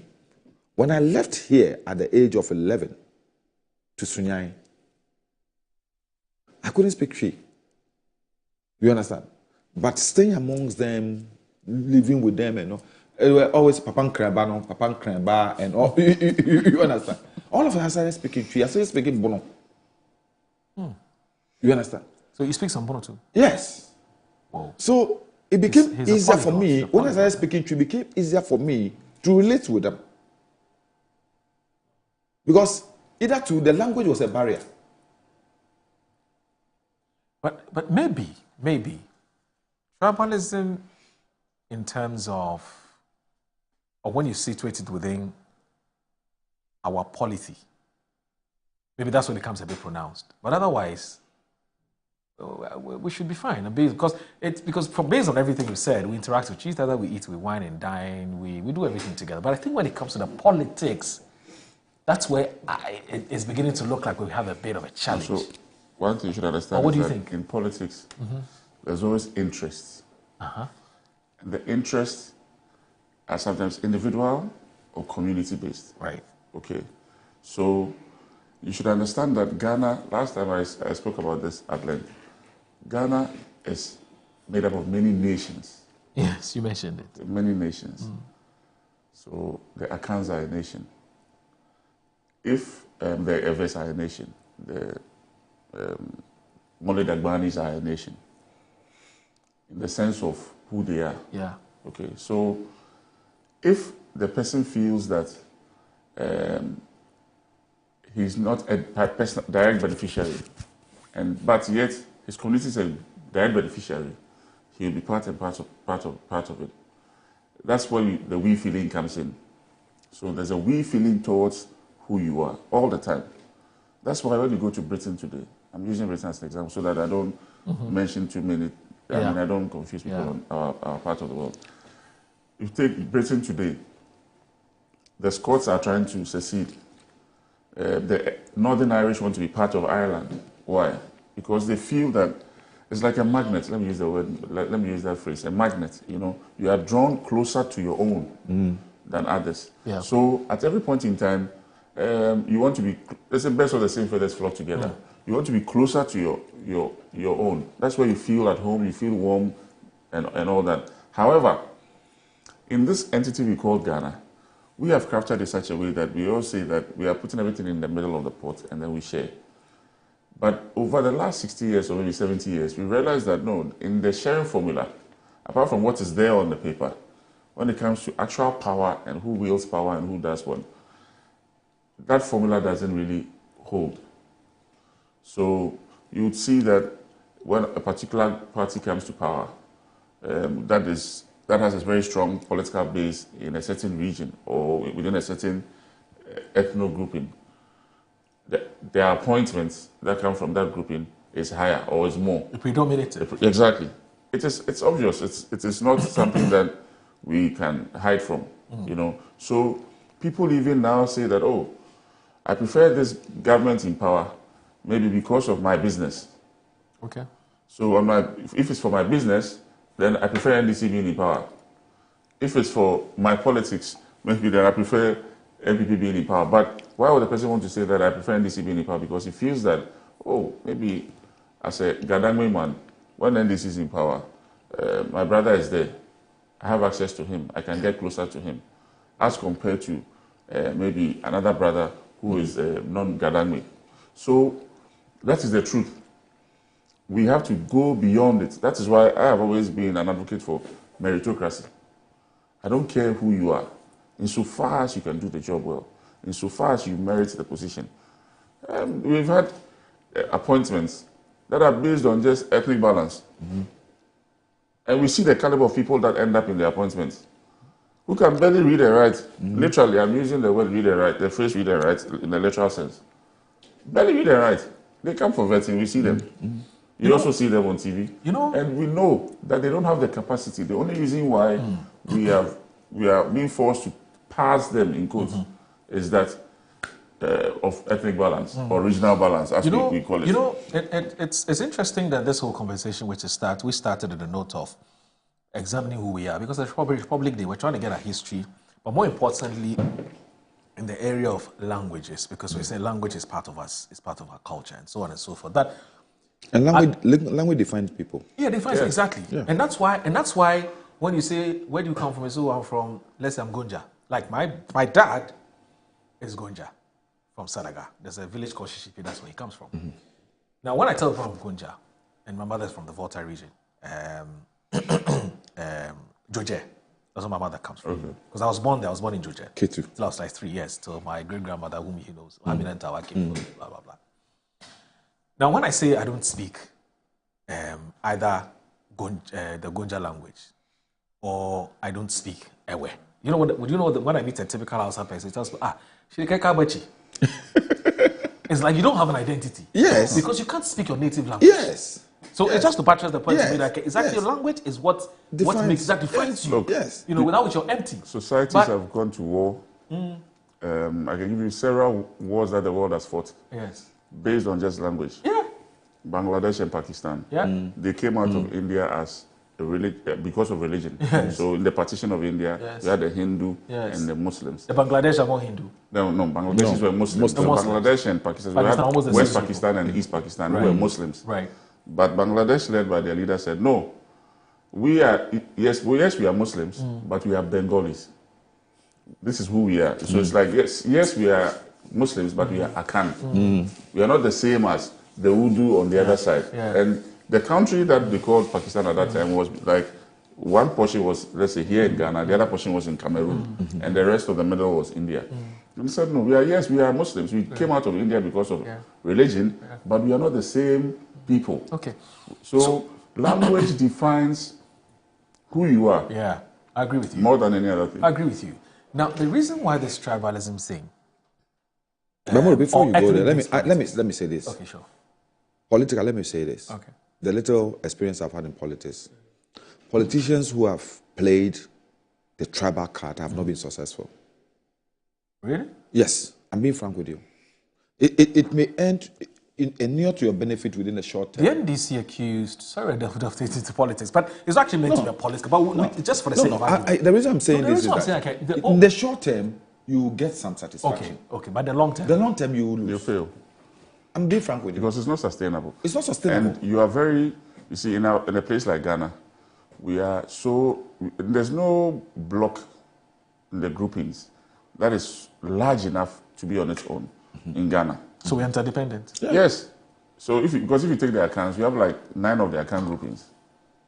They're not all together. They are not one let's even take homogeneous. Ashanti region. Ashanti region. They are all tree speaking. It's not. They are not all tree speaking. So if you take the accounts, for example. Hold on, you mean Ashanti region is not made up of predominantly Ashantis? You can say Ashantis. Predominantly Ashantis. Yes, but I'm saying, even in that Ashanti, there's diversity. How? We have that sense. In Ashanti region? Yes. So we have that dances. Okay. You understand? Okay. In Ashanti region. Even in the Ashanti. We have the Ahafos. Okay. You get me? I see. You understand? So it's even possible that the original Ashantis may not even be that many. No. They are very, very. Yes, many. it's a grouping. It's a grouping. Oh, I see. Yes. I see. It's a confederacy. It's a confederacy. That's what you technically Ashanti confederacy, like we have a Fanti confederacy. It's a confederacy.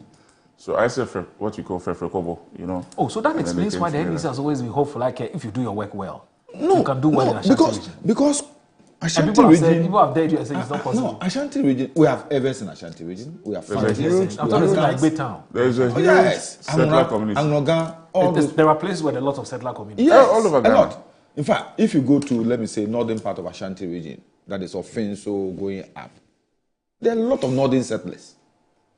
Right. Kusasis. A lot. If you come to the western region, Kusasis, I'm sure the Kusasis now have number there. But anytime you mention Ashanti region, anyway, I think it's also because of the name, isn't it? So it's almost as if it's only So Ashanti. let me help you with this. So What are our regions that... If I want to say it's Asante region. Let me help you with this. The regions that were carved out were not carved out of our ethno-linguistic boundaries. Okay, so our regions were not carved out that way. Right. Maybe it was deliberate. But maybe apart from Greater Accra, where you'd say that the Gadangme, it's more of the Gadangme space. Because some of the Gadangme are not in Greater Accra, they're in the Eastern region. Yes, Eastern region. Okay. So, and if you take even the Eastern region, we have Gadangme, we have some Guans, and then we have Akans. So and the Akans are in 2 groupings, Achims and Ashanti. Kufuodia is Ashanti. It's not Drabbing. It's Drabbing. It's not Achim. So but hold on. But do they see themselves I as have this map one on my people? phone. No, they don't see themselves as of one where people. you We don't see ourselves as one people in that sense. No. Look, Then why if we say when the Ashanti bloc decide to go against even when we take the Krapping enclave. Let me help you. I'm coming. You know, let me give you a typical example. When Kufuor was running for president, the Ashanti villages in the western region voted for Kufuor. Places like Beyin, Anglicans, all the Zmakotoko people. Yes. They voted for Kufuor. 2016, when Kufuor charged them, they voted for Kufuor. But that year was the year that NDC had done so much work in that enclave. Okay. With the Ghana Gas project, Ghana Gas roads and all. Yes, that year they voted for the MPP. Why? So when you see the voting pattern in those places, you see that the towns that are indigenous towns vote NDC.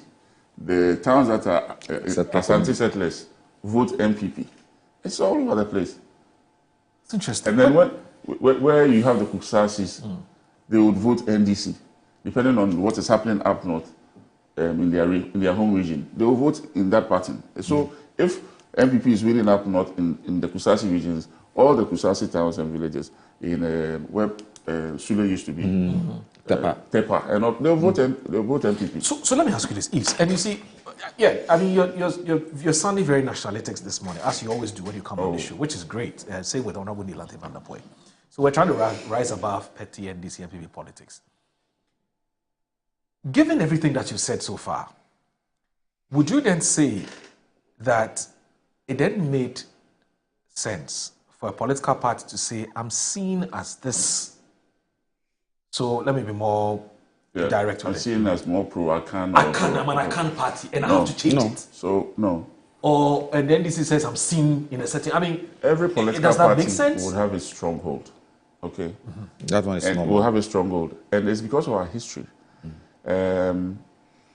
I don't know how to put this. So it's like repeating the same point again. Yes. The way our state has been crafted, okay, we've crafted a state where we are trying to reach a certain ideal. That ideal is what we call the Ghanaian. Right. Okay, a Ghanaian who is above and beyond his original state, in quotes. Is there a possibility? Do we need to do that? I don't think so. That's my view. I don't think so, because in many places where that has been tried, over time, it collapses. Yugoslavia and co. They created a new identity called Yugoslavia. It survived for about 150 years, it was 120 years, and then it collapsed, and everybody they broke down into small pieces back again to Croatia. Slovenia and co. They are small as Greater Accra region. Yeah. You know, Slovakia, Slovenia, now Kosovo. Yes, so we don't need to. What we should rather do is to look at what people like Malaysia and co. did, where the people have kept their identities, their languages, who they are, let's say in their tribal forms, but however, are in this federation of a sort, or a devolved society of a sort, where, so if you go from one state in Malaysia to the other state, Sarawak and co., they speak a different language. They speak their own indigenous languages. These people also speak their own indigenous languages. They're Kuala Lumpurs and co. They're all Malays, like we are all Africans, but the languages may differ, the people may differ. And so that model, I think, fits well. For political parties, political parties would always take advantage of the situation and take advantage of the opportunity, in the sense that they have their political base and they will show up their support from that base. So they will take advantage of the weakness of, let's say, telling somebody that, I'm using weakness advisedly, telling somebody that, we are Kenny, Kotuma Kenny.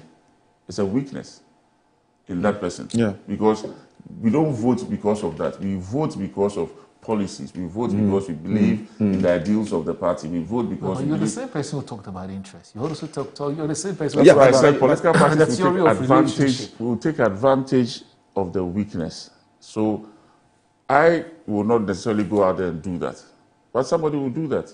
Your opponents may do that. I mean, when I was running for my primacy in Tema Central, people were telling them I'm from Ivory Coast because I have a French name, Yves. I'm telling you, and I'm in Zima. And so we have French forum. It's my friend Ivory Coast. My own chairman was running that campaign, but I eat with him. I love it. Against you. Some people believed it. Oh God! Whether they believed it or not, you see, in the crowd, on take I offer in Crimea to the Sonfia. The kinds of things that people vote. So I'm saying people will take advantage of the opportunity or the situation and use it. So it's the same thing that runs with our tribal politics. Tribal politics. Political parties will take advantage of it. So sometimes when we are even fielding candidates, we look at the dynamics of the region, dynamics of the space. There are some places where you go and put an Akan candidate. Yes, we win. There are places where you put an Akan candidate in an Akan region. You will lose. Let's say Eastern region. You think the Eastern region is predominantly Akan. Go and put an Akan person in a place like where we have a lot of Afro Plains. No, Lower Akwetia. Yes. You struggle. If one puts an Akan and the other, why did Baba Jama win at that time? Because his block is big. Even though they are settlers, they are the biggest block in the area, bigger than even the indigenous people. Yeah, so, for example, what do you call it? No, Upper West Achim. Yes. Upper West Achim. Adam's place. Yeah, there are a lot more settlers there. Yes. Dangbe. So tell me, why does it? So you wait. So still about ethnicity in politics. We cannot take it ethnopolitics. You cannot take it. No. So why does the NDC do very well in settler communities? No, because as the NDC has become more cosmopolitan by nature, the way the NDC is a congress. Right. So people came from, you can't say one person like this founded the NDC. Right. NDC was born out of a revolution which had no political colors. Right. A revolution that has identified and recognized everybody. So it was already that structure of mixed people in the Congress. Okay. So it's easy for the NDC to fraternize with everybody. Right. For example, when at the foundation of the NDC, the leading members of the NDC at the time foundation were not necessarily, let me say, apart from Jerry Rawlings, I want to see who comes for a particular difference. Jerry Rawlings himself at that time sees himself more Ghana. True. Than even ever. Yes, because he has grown up in Adabraka, he has stayed in Accra all his life. Yes. You understand? But then there's some of the leading figures at that time. Munufie, you know, Harry Sawyer, different from different backgrounds, not one particular different political backgrounds. Different political backgrounds. Some center right, center left. So you wouldn't see the NDC having a particular character. Okay. NDC was a congress made up of people from various backgrounds who had agreed that this is the path we want to go. Okay. We want to move away from this left and right. We want to be within the center. Okay. You know, so, but then if you look at the two extremes that we had before, the CPP and the UP, they had identified themselves in a particular manner. The CPP, you wouldn't say, was basically a canon. But look at the way the UP was founded. Who led the Bafa Koto? You understand? And he didn't lead it because he wanted it to be a political party. He took it up because he wanted to use that as a vehicle to advocate against a sort of pressure that was coming on his people, the Ashantis at that time. Yes. You should understand historically, the Ashantis had fought even the British colonialists and other. So they couldn't understand why they should sit down and allow those forces to be against. So he didn't. And the idea from the beginning was not to form a political party, but a sort of pressure anti-colonialist, more anti-colonialist. He would believe in the tradition. So let me galvanize my people towards that. Unfortunately for him, other people who had political ideas have also come in, joined him. So they use his vehicle to advance their political objective. The CPP at that time was going to be the form of the NDC at that time, but they were also a group of bourgeoisies, you understand, who also want to use the political system for their advantage. So they had a political intention from day one, as against the Bafo Akoto's own. Bafo Akoto's own was like a nationalist movement to fight against foreign domination. You understand? Where foreign also included the new state that was being created. Called Ghana. Yes. So for him, can you imagine? Yes, I mean, I would say it was legitimate in the sense that put yourselves in a shoe. Let's say you are living in your home with your dad, and then somebody comes, defeats your dad, takes over your house. When the person is leaving after 50 years, he says that, oh, the houseboy or the boys that I met around the street that I have trained, I've left them, and I don't want going to take over and take care of you. What will you do? I'll fight it. Exactly. So that's why. That's how they also saw it. So when we say it's a nationalist movement, it's not that it's not in a negative sense. I get it. They were actually doing what was right. Yeah. You know, because you're creating a new entity called Ghana. We don't see our place. Ashanti for that. We had our own government. We had our own systems of rule. Why are you now leaving and now transferring our power that you took from us, or you were holding for a while to somebody else? So is this like we're not going to sit with the cheaters? No, not necessarily so. It's just like it's just like what happened. Yeah, but there's some level of unfairness anyway. It's just like what happened with the American Revolution. Yes. You understand? After the French domination and all those things. Yeah. So that was what Bafo Akoto sees himself. So right from the beginning, he didn't anticipate a political dimension. It was a national, Ashanti fight. Yeah. That is why that character, when the party was formed out of it, it still maintained a resemblance of that Akan character. You shouldn't forget that. In fact, that resistance was not only led by the Ashantis. We had also the Gans who were fighting for the same thing. We had Gashimokwe and Co. who were also fighting for the same thing. The Anglo youth who were also fighting for the same thing. So it wasn't that it was an alien idea. It was something that majority of the people at that time were saying, okay, whatever it is that you are creating out of what this colonial enterprise, let us know, or give us back our power. So everybody will live in his own space. So, but there's still, but I'm still interested in why. Was explaining to us why the NDC appears to be doing very well. So the NDC, in the settler community. Let me explain something. The NDC pitched themselves as a party for Grassroots. the masses, Yeah, the grassroots. the poor. The poor. So if you were a settler, because most settler people were farmers or farmhands or were working on farms, they do this one-third division. Ebusan, exactly. So you go and work as a laborer for a while or as a farmer on somebody's land, and then you share. So you are, there were, let's say, a master and slave relationships, okay, in all over the place. So maybe an Nzima man owns his land. He brings some Kusasi people to come and farm on his cocoa. They are now, he's alone. His kids have moved to Takrady. And the Kusasis are now 20 working for him. When the NDC comes, they go looking for the 20 Kusasi. The 20 and not the one. And not the one. So that's how they built the party. So you realize it's about vote. Is this something you're doing deliberately? Oh, yes. No, as a political party, you look for the votes. So if I come to this community and there are 20 people as against one, I will go to the 20 people.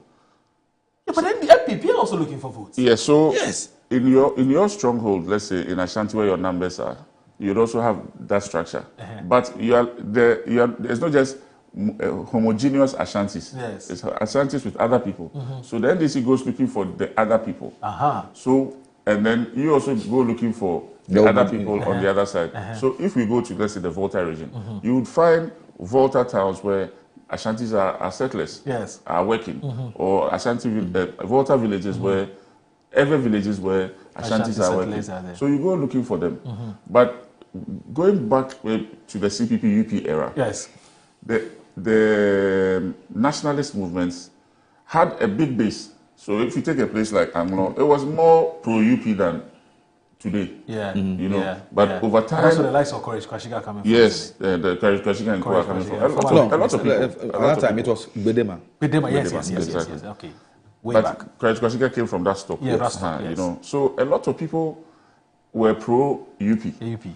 But when Jerry Rawlings became leader of the PNDC and later the head of state and all, his own people also identified with him. Identity politics. Yes, his own people identified with him, and obviously, if our brother is in, I remember that 92 election, we were saying, yeah, bro. That was the tag they were giving to him at that time. And that's how he drew his people towards him, you know. So, but isn't it more of the victor also comment? Those ones are there. But you see, let's say, for example, if there was Victor Usu, who were the others around him? Right. As compared to there was Rawlings. Yes. And then just around Rawlings, you are seeing Munufie. Yes. You are seeing Harry Sawyer. Yes. You are seeing Mahama Idrisu. Yes. Yeah. Oh. You understand? So, you know, the diversity is what made the NDC a much more broader. You see, the names you mentioned, some of them were MPP, UP MPs. UP. Well, UP MPs in 79. Alaji and What you should understand, what you should understand that even at that time, there were people within the UP who were disgruntled. True. There were people within the CPP who were also disgruntled. True. And they saw the NDC as a catalyst to draw themselves. Okay. You understand? Okay. So in the NDC at that time, the foundation, you had elements of CPP, like the Atu Austins, the Botarias, and all those people whose fathers and this were CPP. And then you have others, like the Tutubi Kwachis and the young ones, whose fathers were UP. Yes. But they all drifted towards a common goal. As with the MPP, because of the way it started and the principle behind it, it was not easy for those people because their fathers had drifted. They moved away. So what would be the lineage for them to go back there? Right. For example, sitting here, my father was a strong CPP. Strong CPP. But right from the inception, you know, he saw the CPP ideals much more akin to the NDC. Right. So it was easy for me to follow him. Because I was young at that time. So the same way, over the years, all this is melting down. Because right now, in Ashanti region, There are strong people in Ashanti who have decided to pitch camp with the NDC. It doesn't matter whether the MPP is seen as Akan. And the reason because is? At the beginning of the NDC, some of the key people who led the foundation of the NDC were Ashantis. Some of the frontliners were Ashantis.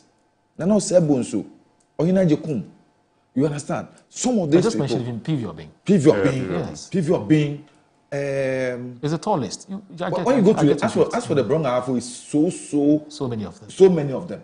Ajay Mensa, Munufie, Anania J, so many. Yes. Mama Adam. Yes. All these people. J. Uswa Champon, Cecilia, Auntie Sisi, all those people. So it was easy. It was easy for those people to build and take towards. And let me tell you, I grew up in Sunyani. And let me say this. Around that time, there was an agitation, a little bit of agitation between the Bonons and the Ashantis. And be frank with you, with people like Lawyer Bimenu and those people, you understand, fighting a particular intention. Because the issue of making Afro part of Ashanti has been there long. Oh, yes. Long. It was even worse during Achampon's time, because Achampon comes from Afro. You understand? So there were people who were fighting that they will resist it, because they see the Bronga Afro as an autonomous region, and they didn't want to be part of Ashanti. Some people were fighting that. So if you look at the dynamics, once these people are fighting a particular cause, they easily drift away from the political, even though it's traditional. Drifts away from the national political interest if they see the people they are fighting belonging to a particular political interest. You understand? I get it. If I have a problem with Northeast, and Eves drift towards a particular political persuasion, automatically, I will go to the other side. That is why at the beginning, the NDC became so strong in the Bronx Ahafo region. And deliberately, a lot of people from there, because of their audition, were encouraged by Rollins. Deliberately. He promoted a lot of them to build the party in that part of the country. Wow. So, this time, what I'm saying is that even in Ashanti, the NDC must make more effort, especially when it comes to the youth of Ashanti, to sell their ideas and not the tribal. You know, when you sell the ideas to people, you sell yourself to people, they tend to appreciate you more than playing the tribal card. Exactly. Really? Oh, yes. More, I have experienced it. Look, in my constituency, the dynamics are there. Central Business District is basically dominated by accounts. You understand?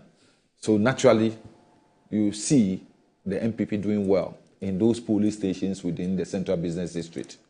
UTC, Katamanto, you understand, those areas. But not doing too well in the gun-dominated area. Yes. You understand?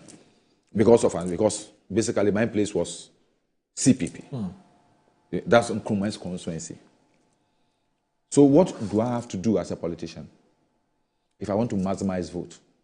I need to play more towards where I know my opponent has domination. Right. You understand? Try and take something away from that person. How do I do that? I speak Akan. I speak Chi. Go to them. Sell your ideas to them in the language they understand. And that's a powerful language. Yes. When I get to my Zongo communities, you speak Hausa? I speak my Hausa. You understand? I sell my ideas to them in the language, not tribal. You know, there's a saying that. No, but sorry, I don't go to them and say vote for me because I am from Kumasi. There's a saying that. No, but I am this. If you speak Chi to a Chi He identify with you easily. That's what I want to say. It doesn't make you one of us. No, but you see, the person see a common denominator to reach you. Okay. Language breaks barriers. There's a sentimental. So you're saying that. So yeah, again, there's some sentiment. Yeah, but I'm saying that. So if somebody has an Ashanti name, a typical Ashanti name, and goes to Ashanti region, but is unable to speak but speaks English, you mean the people won't identify with him? Yes. It becomes much easier. Whatever. Listen, but it becomes much more easier for somebody to go the same. All things being equal, the person standing in front of Ashanti and speaking Twi. So when I speak Twi and you speak English, who do you think will become much more distinct with? My name is Laruba along something, but I speak Twi. Yes. And you're saying that when I go to a Twi-speaking community, they'll identify with me much better than if I had a Twi name, an indigenous Twi name. Moro, there's a saying that when you speak to a man in his mother tongue, you speak to his heart. Directly. When you speak to a man in a language he understands, you speak to his head. So no matter, regardless of your name, that's why we say languages break barriers. If I enter this room, I don't know you from anywhere, and you speak Hausa and I respond in Hausa, we are brothers. More than me being called Moro, and you also being called Moro. Yes. So languages change the dynamics. That thing we call the we feeling. Don't even waste your time. Ask him. How did the two of us become so close? Well, answer it. Okay, let's move on. No, I just want you to. When he got to know that I also have a northern blood and I speak Hausa. That's true. We became so close. That's true. That's very true. Closer than we were before. Yeah, that's true. No, language is powerful. So language is powerful. And that's why we started from the saying that, look, if we can, on this day, make a conscious effort as a nation, develop all our dialects, all our languages, there's beauty in our diversity. And it's not difficult to do. Once we do that, we build a stronger nation. That's true. And that's why, again, we can't build this nation on English, anglicizing everything. You can't contest the universities in Greater Accra and not speak the Ghana language. Unless they were central. Unless they were central. And Tema West. If you don't speak Ghana, forget. It's going to be very difficult, yes. Because you see, even look, Abu Blushi, go there now and check out number of the Dangomba boys there who are speaking Ghana. Oh yes. Interesting. Wow. All of a sudden, many of them have become Ghanaians. Wow. You understand? Wow. So it is important for you to understand that everybody will want an easier means of communication. Okay, but just let's touch on this briefly in order to round up our conversation about ethnicity and language and our body politics and so on. So, is there any problem if an Ashanti let me put it this way. Say in the MPP, is it a problem if an Ashanti becomes the leader of the party each time the party goes to Congress? Would you have a problem with it if indeed everybody can attest to the fact the person is competent and can do the job? That's number one. Again, in the NDC, will it be a problem if, John Mahama and I'm asking this question because of what he said. He said he doesn't believe in this politics of ethnicity. For him, can you do the job? I don't too. Simpliciter. Yes. If you can do the work, let's give it to you. Yes. So that if all the time, for some reason, whether it's by design or by fate, we have some persons from a particular tribe who are the ones Ghanaians believe or the political parties believe can do the job, let's give the person the job. Yes. Okay. But you have a party like the NDC that says that, look, because we are a national party, we believe in rotating, amongst different tribes or even amongst regions or in the regions. I rather want to take an ethnic rotation, not regional. Okay. Because the thing about the regional is much more nuanced than just, So today, one of the conversations that's being had within some corridors in the NDC, depending on who you are talking to, they'll tell you that, and I'm saying this because of the names that have been bandied around. So Harry Idrisu's name comes up. I don't know whether he's interested or not. He's not told me whether he's interested. And a few other northern Kumbos. Then somebody will say because Mama is a northerner, and then you hear, but Charlie, we can't go from north to north. So the issue is not about whether the person can do the job or not. We cannot go from north to north. So where is the north? That's a good question. You know what I mean? Does it include Bono? Well, I don't know. You know what I mean? Yes. You know what I mean? Beyond Ashanti region. You get or it? Does it include Ashanti region? And I'm I don't asking know. this because Where's whether we like it or not, these conversations take place within our body politics. 2025. That's why Notice said we can't go. Notice said it's the weak people who make those arguments because they cannot really bring their competence and what they have, their capabilities on the table. So they want to play the tribal card. You understand? Or it's rather a genuine concern. No, you see, the issue is if we are going to build a country, we're going to build that political democracy. It shouldn't matter where the person comes from. It shouldn't matter where the person comes from. It's about the person's competence and the person's ability to do the job. Okay. What, like I said earlier on, Ghana is like an experiment. Okay. We are forging forward towards becoming a nation state. We are not there yet. Yeah. So we are still holding on to who we are and trying to create another who we are, which is Ghana. So interest alone will dictate the reasons why people take certain decisions. Right. Why would you say that someone is moving from north to north? Today we have in the MPP people like Brian Champon coming from the eastern region. Yes. Okay. Ekufado came from the eastern region. Brian is coming from the eastern region. If Brian wins, doesn't mean that he's not competent to be president. No, I think he does. We can't go from eastern to east. Why not? You can go from anywhere to anywhere. So all I'm just trying to drive at is that no. We should go beyond that, okay, and look, especially at the top. We, the political elite in quotes, should be able to look beyond that and be looking for merit, so that we can deliver on the goods and services for the people of Ghana. That's the most important thing. So hold on. So sorry. I wish they could give us some more time because we haven't touched on 1st July yet. Yes. And what are the celebrations? But this is all part of 1st July. Yeah, that's true. Well, maybe we are talking about our public. Yes. That's true.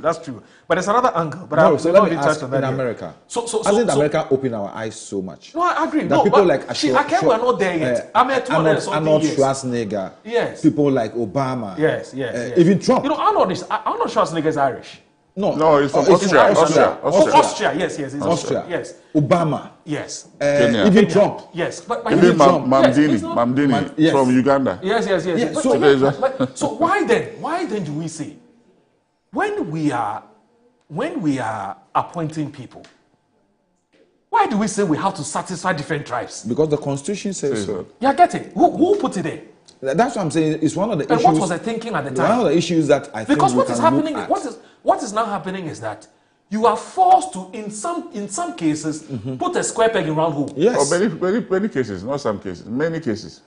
Because you have to satisfy all kinds of. Look, when we are going for, he is my senior, he'll tell you, maybe he's vetted more people. When we are going for the vetting, when they bring the files and you go through, sometimes you wonder. But you can't do much about it because that's the president's. And if your colleagues will come to you and say, "Charlie, this one there," we actually negotiate and beg and before we pass them because we need to pass them for ethnic balance and regional balance. But does the Constitution talk about regional or ethnic balance? It's regional balance. Yes. It's regional balance. It's regional balance. Yes, but so it's possible to have one tribe from different regions. So Moro, you just talked about. For example, look, Moro. There were guns there. Yeah, look, Moro. Let me say this. Yes. If I'm a president and I find 20 people, from a particular region competent enough to deliver, are we looking at the goals, the end result as a country? Yes. What impact those people will make on our development? Unfortunately, or we are looking at where they come from. Unfortunately, it doesn't look like our people are looking for just that. For them. The honor is not. I mean, honor and development doesn't only come through the lenses of brick and mortar. It comes from what? Also, like he said, it's identity politics. I want to see my man there, even if the person is doing nothing. Yes. I'm happy the person is there. No, but that is a problem we have. Yes. That's a problem we need to identify. These and are then when the president makes an appointment and the person doesn't come from a particular region, there's a whole delegation of people. You remember President Kufuor? Yes. Made an appointment in a particular region. They didn't get it. I think Upper West. And we saw the chaos. They stopped voting for MPP. Yes. Till today. So our mindset, anyway, we'll take a short break. When we come back, we'll look at another angle of this Republic Day, and whether indeed settling on just 1960 is enough, or we shouldn't have been settled on 1960. Some have said that, look, this 1960 thing, it got truncated after 6 years anyway. The only republic that has lasted is the 1992 Republic. This is the fourth republic. Because it should have rather been, and so you don't nitpick which of the republics to celebrate.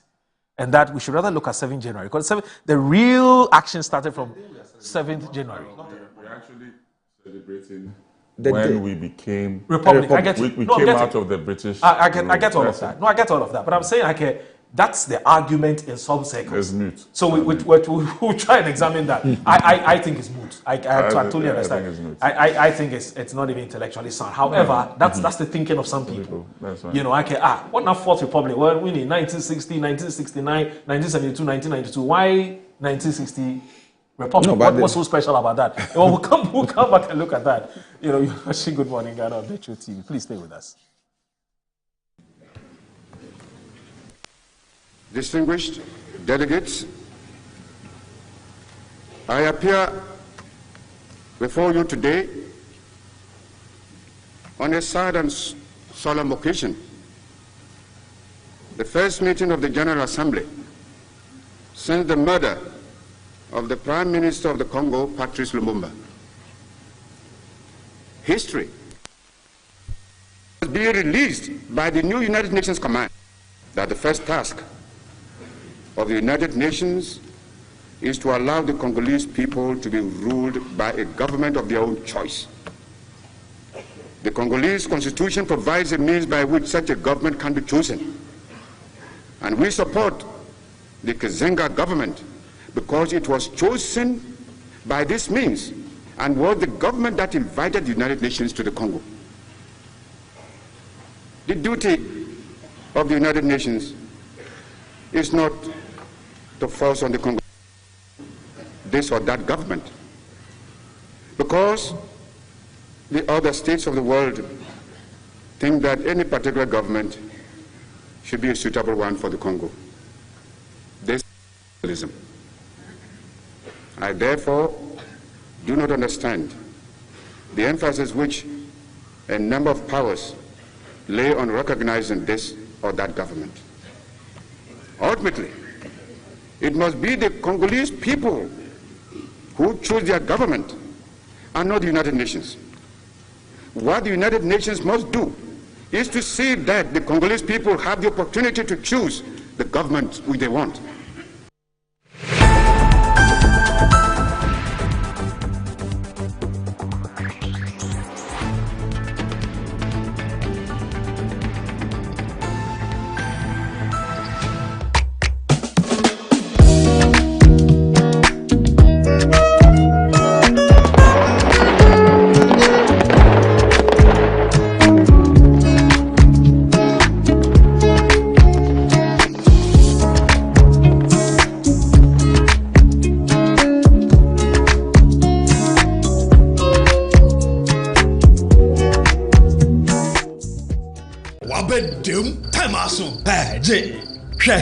Watch it, not learning.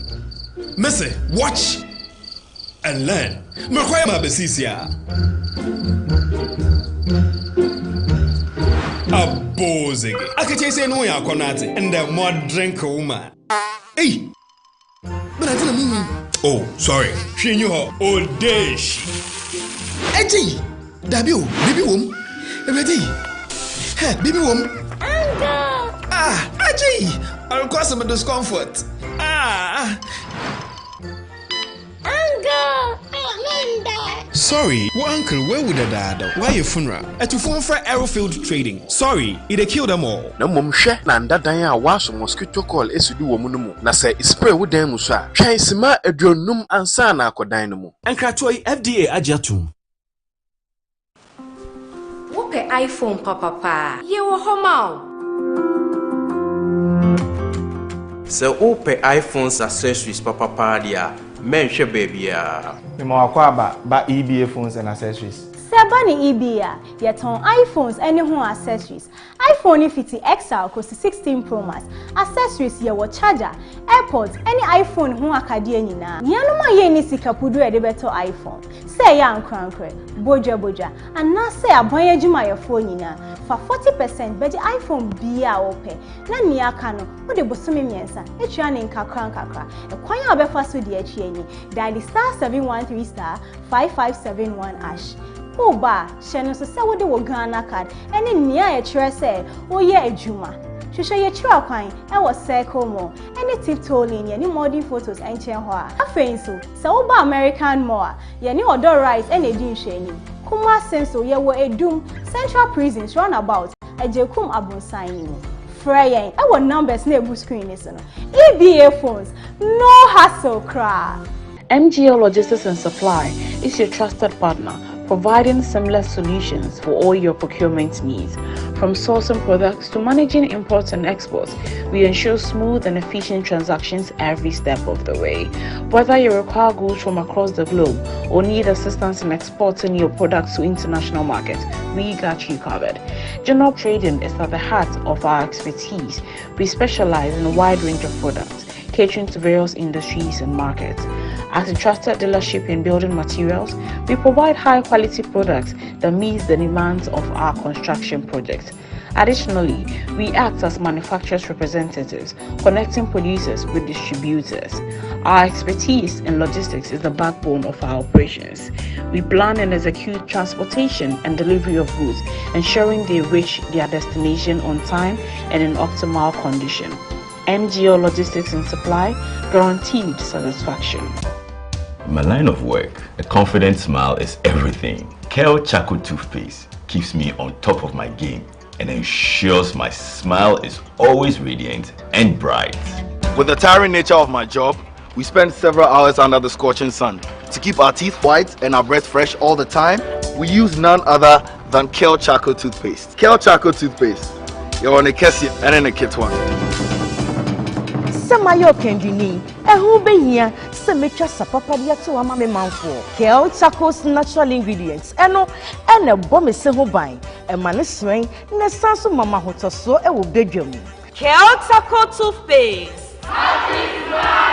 Choose Kel Charcoal Toothpaste for anti-cavity, whiter teeth and fresher breath all day. Available in 80 gram and 150 gram. Grab yours today. Kel, happy smile. This advert is FDA approved.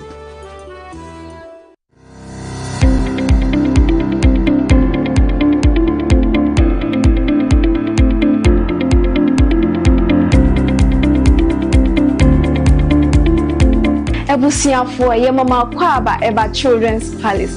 Nkwala nyema nyina fie enyi.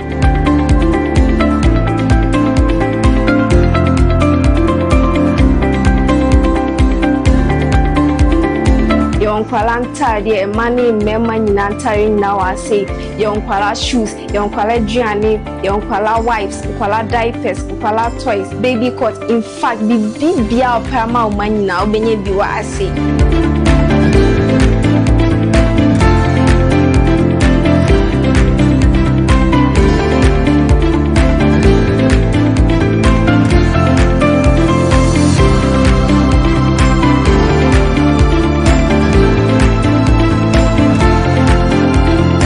Located at East Legon Hills, Nana Chrome KFC. Contact us on 059-6377-172. Children's Palace. Happy children, happy fashion. See you soon. Bye-bye.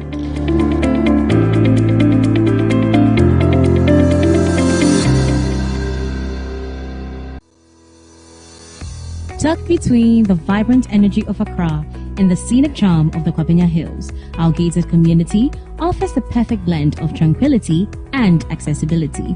Welcome to Rehoboth Knightsbridge, where nature meets opportunity.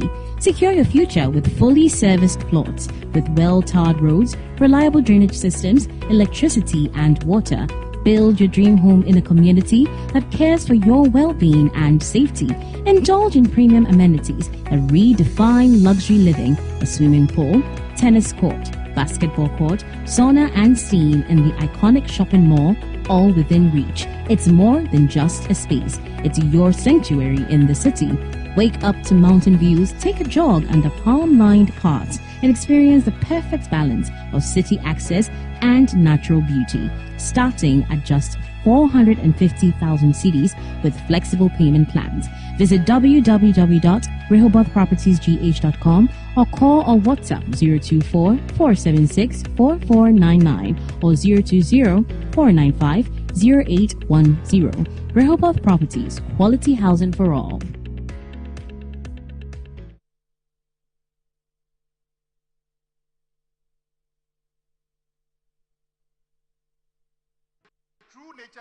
Of who you are.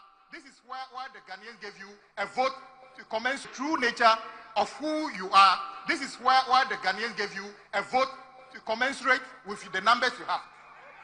Yet you said you haven't learned any lessons. You haven't learned any lessons. You are still walking like this. Talking, you cannot tell us we are a government. Look at the size of the government. Is this a government? Is this a government? This is less than the district assembly size of this thing. The true nature of who you are. This is what.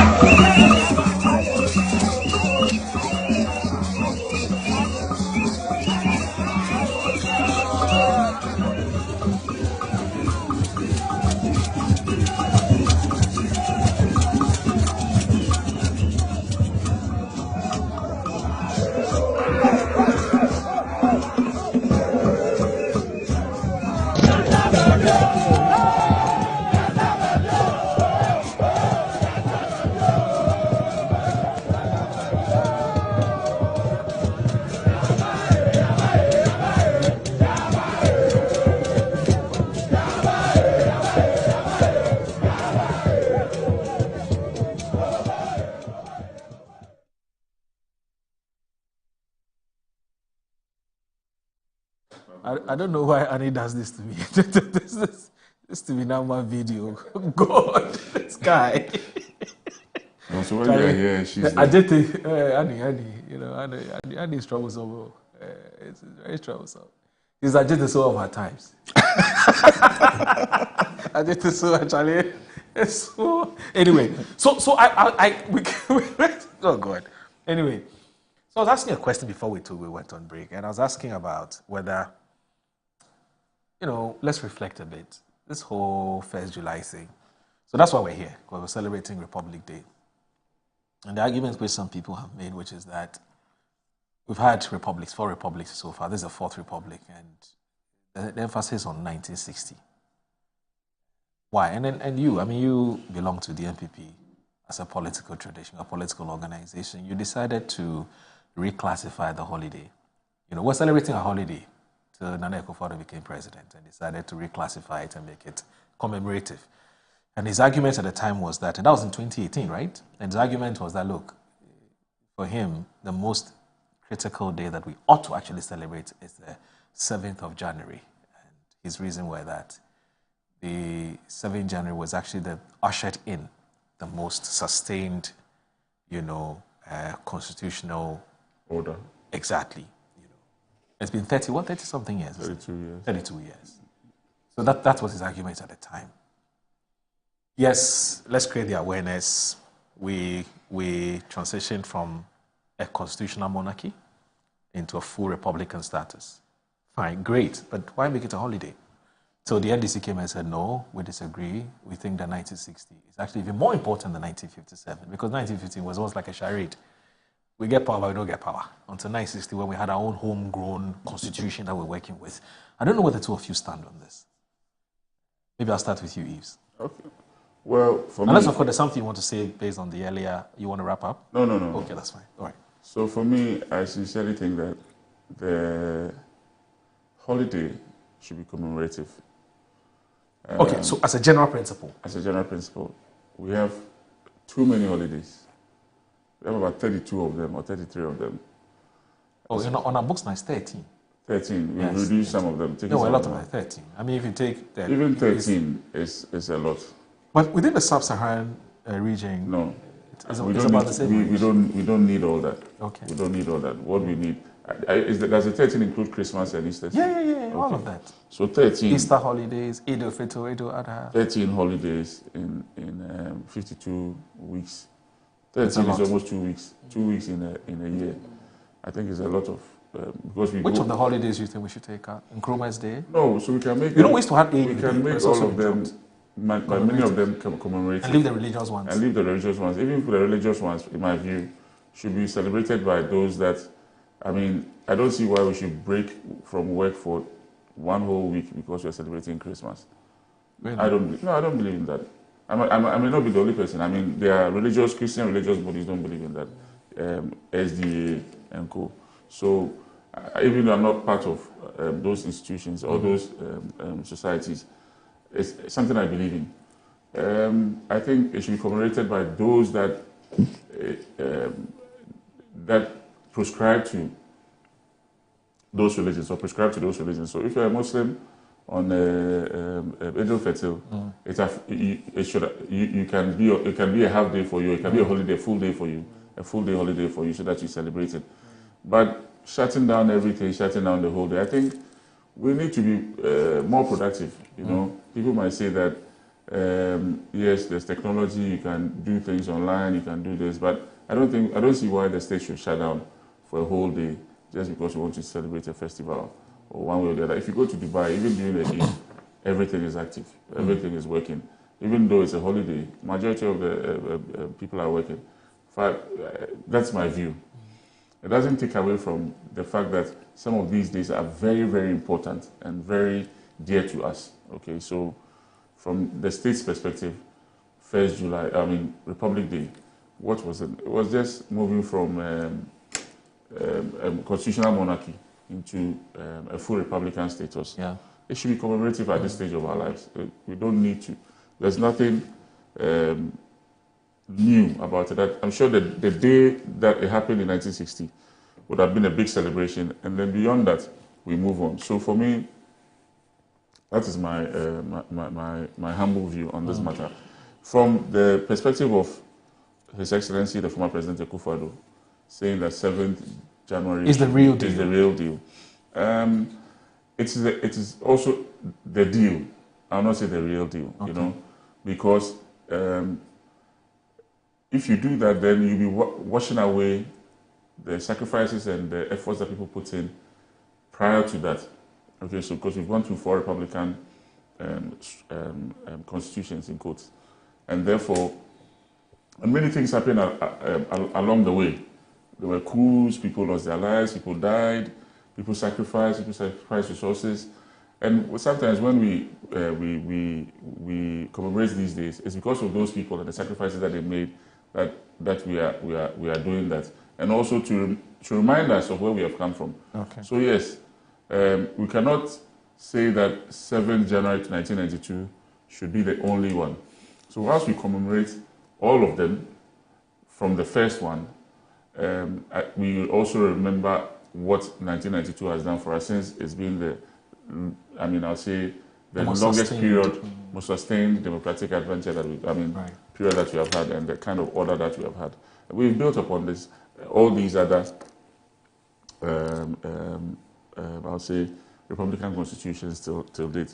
So, yes, for me, it should be commemorative, okay? So that we spend the day and the time doing other things, much more productive at this stage, whilst we reflect on what could have been done, what we have missed, what we could have done better. So the event that the event that took place on Tuesday, where we thanked God, yes, and we prayed to God, should have ended it. For me, I even thought that event was not necessary. Oh. No, it's not necessary. But you're a Christian. Yes, I'm a Christian. I'm a Christian. I'm a believer do in Thanksgiving God. all the I do time. Thanksgiving. We could have done it on a Sunday as part of our Sunday worship. Like today, the Muslims are going to do it as part of their Friday worship. Yeah, so it will It could have been done on a, yes, it could have been done on a Sunday worship. We choose to go to maybe the forecourt of the State House and do a big church service to thank God. But once it's a national day for Thanksgiving prayer, why couldn't it have been done on a Sunday? Why should we take a working day out of the week to do it? It could have been done on a Sunday. So we can say that the first Sunday of the month of July it's a day of Thanksgiving. Yes, and then we're good to go. We go and do that on Sunday. So that Monday to Friday, I think it's a good simple suggestion. Actually, that is what it's going to be. Yes, so that is what is going to happen. Oh, going forward. Yes. Fantastic. So yes. You know that for a fact. This one, because this one had already been slated for that day. Couldn't have been cancelled. No, it's going to be a holiday before the bill was passed in Parliament. Oh. You understand? Okay. So what is going to happen next is that first Sunday of July. Exactly. It's now going to be Day of Thanksgiving. So that makes more sense. Yes, so we are in tune. I'm sure.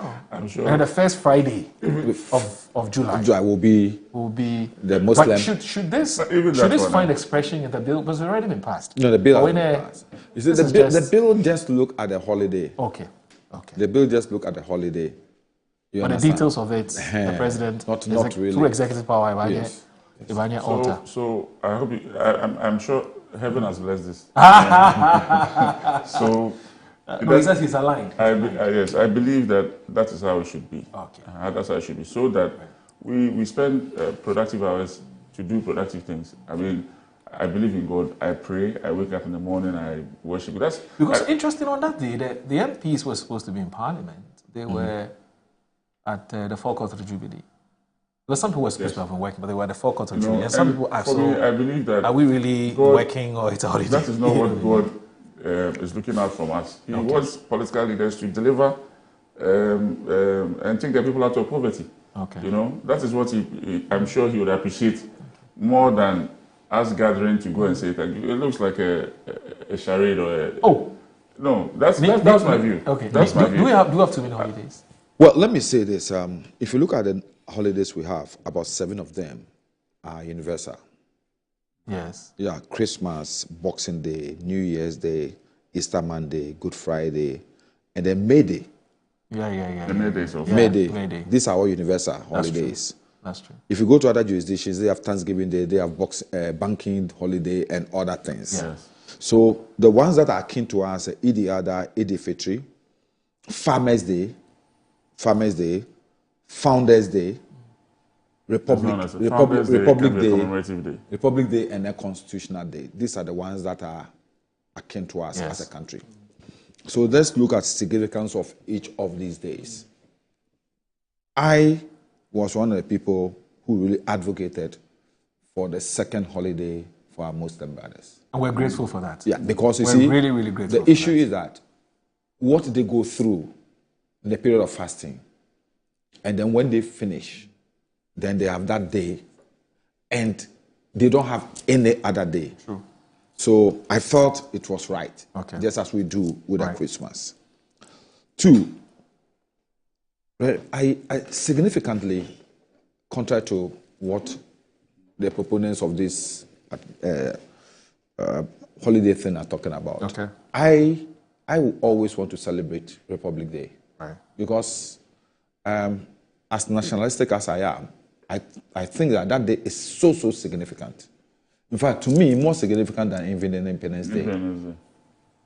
Even though if you go to America and other places, the Independence Day have more value to them than any other day. I think that Republic Day, that event, so I'm not looking at just the date in time. I'm looking at the event in history. Right. That day is of so important to all of us as a country because that's the time we broke away from British colonial rule and asserted our republican status. So commemorating it will not really impact on the life of a future generation. They wouldn't know. But then if we celebrate it as a holiday, a child will ask, why am I not going to school today? That's true. Then you can tell, we are not going to school today because today is a Republic Day. Today is the day we got our own, let me say, Republican status. We broke away from the British. Today is the day we raised our own flag and brought the ensign of the British Empire down. Then, historically, you can teach that child. But when we just commemorate it, it will pass without any significance, without any notice. I noticed nobody that will feel. It's true because I noticed that from 2018, first it was almost as if it didn't exist. Yes, it lost its significance totally. So I think that it's a very, very important day that we must keep on our calendar. 2, I don't, in Parliament, I was one of the people who really spoke against the issue of the Constitutional Day. I think that it was totally unnecessary. Yeah. Because you see, in 1979, we didn't hand over on the 7th of January. Oh. You understand? Yeah. So the 7th of January came from the Republic, from the Fourth Republic. And we can decide tomorrow that we are not going to hand over power on the 7th of January anymore, because some people have been advocating and saying that the time is too short. Yes. Between 7th December and 7th January is too short. Yes. So we should push it back like the Americans do, or we should bring the elections forward. Yes. You understand? Yes. So it's possible that this 7th January November could become, could change. Yes. So making it a national holiday, to me, was just going too far. It's a day we must all come, because and handing over should not. It's just an administration transition. Yeah. It's not a significant day that we should, because different governments will come at different times. So it's not a day that we should, everything in Ghana must come to a standstill because we are handing over. In some places, handing over is seamless. Yeah. Seamless, nothing. You understand? Because the proper handing over is done administratively in the background. Yeah. Yes. You understand? All those books and all those things are done in the background. That day is just a ceremony to move, hand over from one person to the other, and to do. Even in some jurisdictions, we don't even go to we don't do it a public event. Yeah, it's done. It's done in Parliament. Yeah, and we return the Parliament to the public. You understand? That is what makes it so huge. And then once again, this thing can pass without any ceremony. Yeah. Nobody even noticing it. And so I don't see why we should give a whole holiday and all this, because there's a transition from one government to another. You understand? So I am of the view that we should keep our day. It is important for us. The AU Day that we were celebrating as a holiday is something that the AU as a body advocated. And all of us signed on to it because we are in the community. Yeah. So that one automatically became part of our holidays. But significantly, I do not also think that one person's birthday should be celebrated as a national holiday. Really? No, yes. I don't believe so. I don't believe that one person. Because there are so many people who have contributed. Oh, look. So you are for Nkrumah apostrophe... for Founders Day? No. Me, my own is that Nkrumah gave us independence. Yes. We are celebrating it. Yes. He got us republic. We are celebrating it. Yes. Nkrumah is there. Yes. AU Day is significantly Nkrumah. Yes, okay. Because the AU set up that day just to celebrate. Which used to be founders, which is the OAU. Yes. So that is enough. But to set, I will say that, okay, then let's make 28th February a holiday. Oh. Yeah, because that was a day, that was the catalyst, that was the momentum that was built for our independence. That was the day Cooperativo, Atlantis, sacrificed their lives to begin the struggle. In fact, you can even go as far back as to Yasantua. Yes.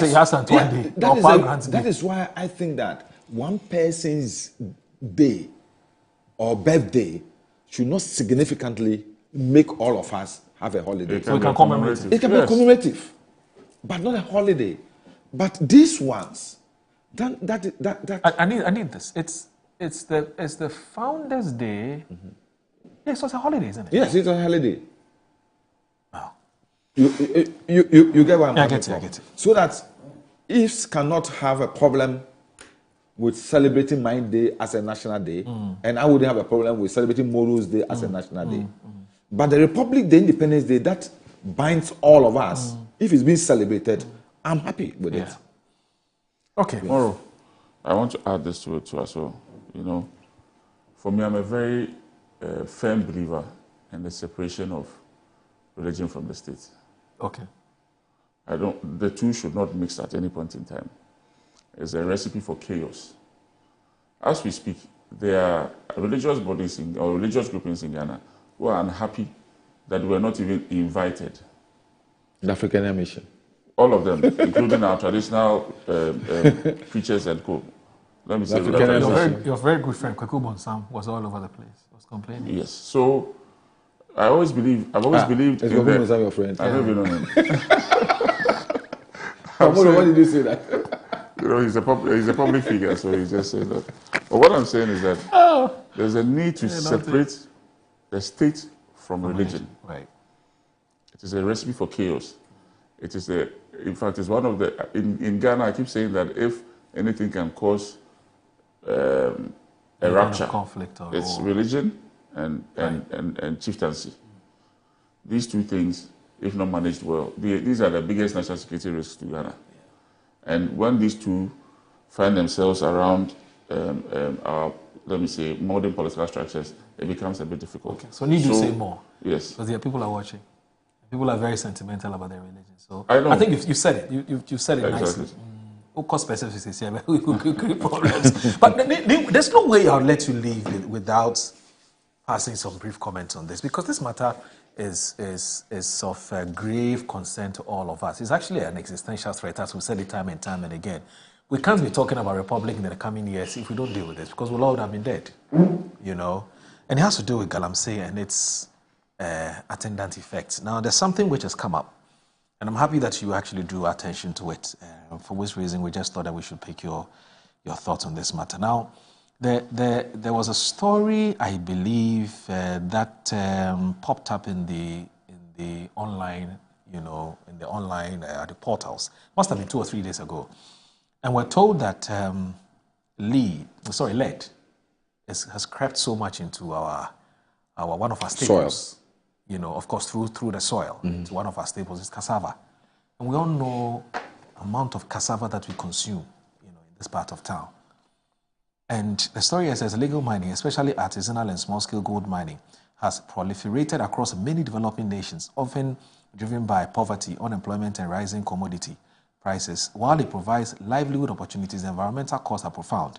Chief among these, the contamination of soil and water with toxic heavy metals such as lead, Pb, arsenic, As, cadmium, mercury, and chromium, which are eventually absorbed by food crops. Now, illegal mining operations typically operate outside regulatory frameworks. The environmental degradation occurs due to one, and it gives us blah, blah, blah. Now, pathways into food crops, for me, that's the most important thing. Contamination of crops occur via root uptake. So metals in soil and water are absorbed by plant roots. Irrigation, water sources contaminated by mining runoff affect the crops. There's also foliar deposition. Dust particles containing metals settle on plant surfaces. Now there's also translocation and bioaccumulation. Some crops absorb and store heavy metals more readily than others. High-risk crops, leafy vegetables, spinach, lettuce, root crops, cassava, yam, carrots, and cereals, maize and rice. Now it talks about effects on food safety and human health. And it talks about contaminated food poses serious public health. Chronic exposure to even low levels of heavy metals can result in 1, mental health, neurological damage, cognitive impairment, and it goes on and on and on. There's kidney dysfunction, there's nervous system damage, reproductive toxicity, and it goes on and on and on and on. Why are you wasting your time? And this is by the IEEA. I want to get I think it's Institute of Environment and something. I wanted to get the full thing. Are you surprised? Well, I'm not surprised, but I didn't know it was this serious, eh? Muro, you know, people have examined this thing years ago, about 5 years ago. Wakam. Yes. Yeah, Wakam. Yeah, Wakam. Yes. Yeah. They did a lot of work on it. And Muro, let me be frank with you. Initially, people took it just as one of those things, you know, but today, we are importing cassava. We are importing cassava, cocoyam, yam, and all. Yeah. All tubers are at risk. All root crops are at risk. So you and I sitting here should be asking ourselves that if we don't end this menace, in the next 2 to 3 years, what sort of cassava would we be using for our fufu, for our gari, and all other food that we put on our table. Right now, I'm scared even to consume fish from our marine waters. Because do you know something?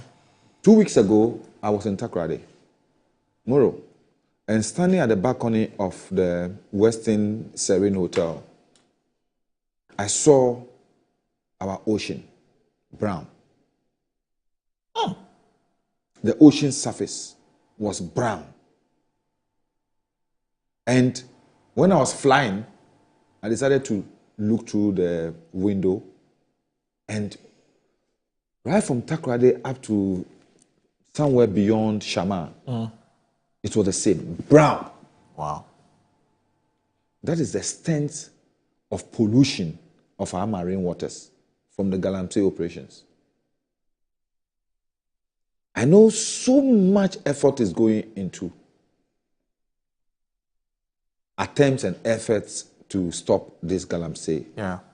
As I'm talking to you today, the National Drip Secretariat, in collaboration with the police and then the Ministry of Lands and Natural Resources, we are transporting close to 620 seized excavators from the Western and Western North alone. That's serious.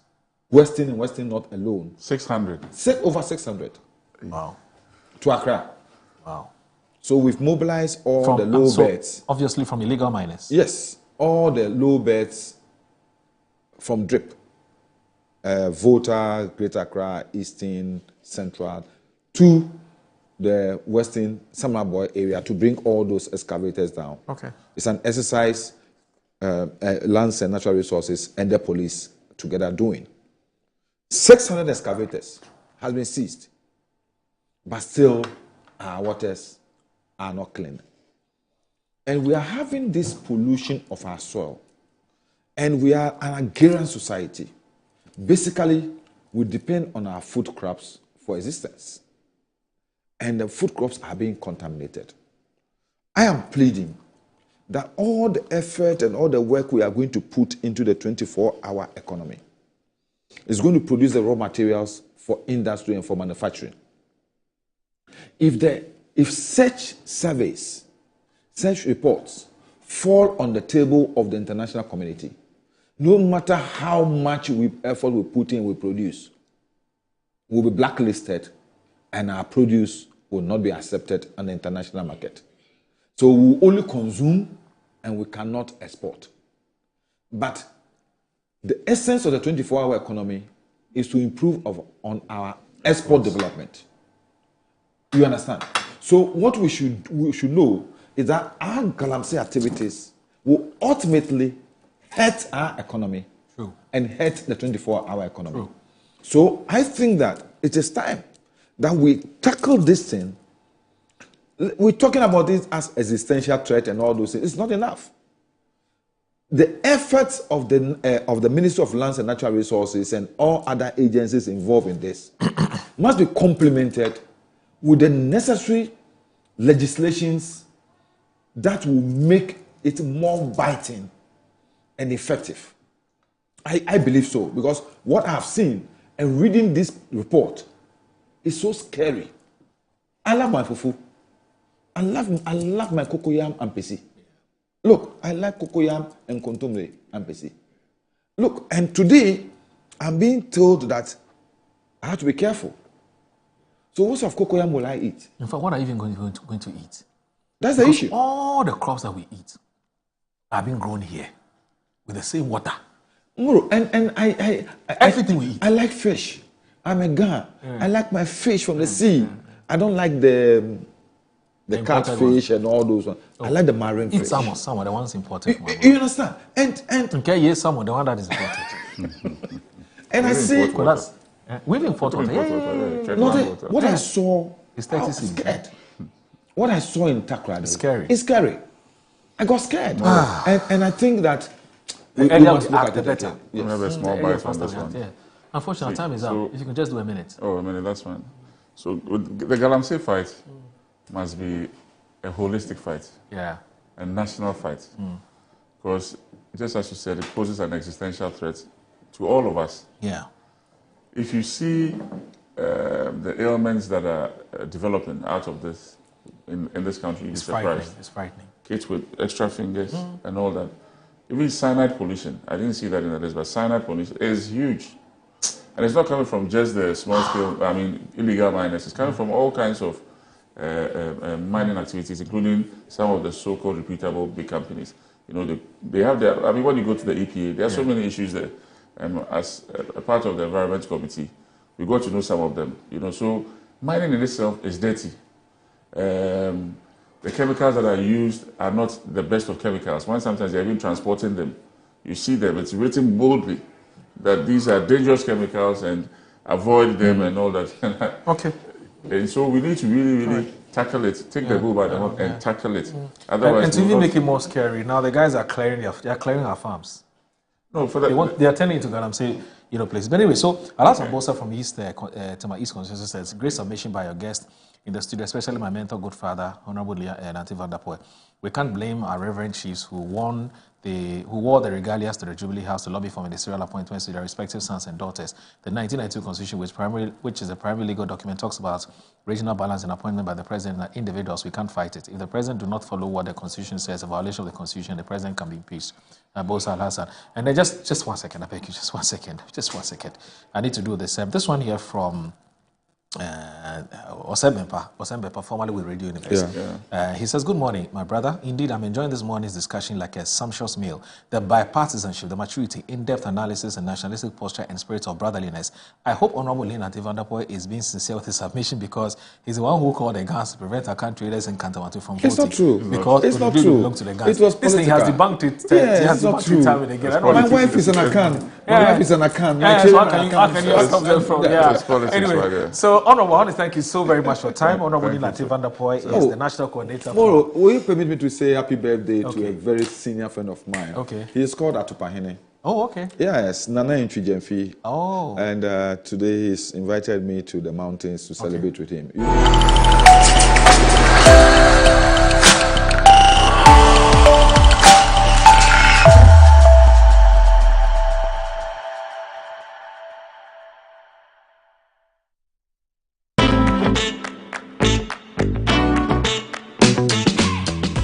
Back in the day, tune in radio from morning, and you don't want to miss out because anybody who comes on is massive. They say back in the day on Meritocracy, Mr. BKD.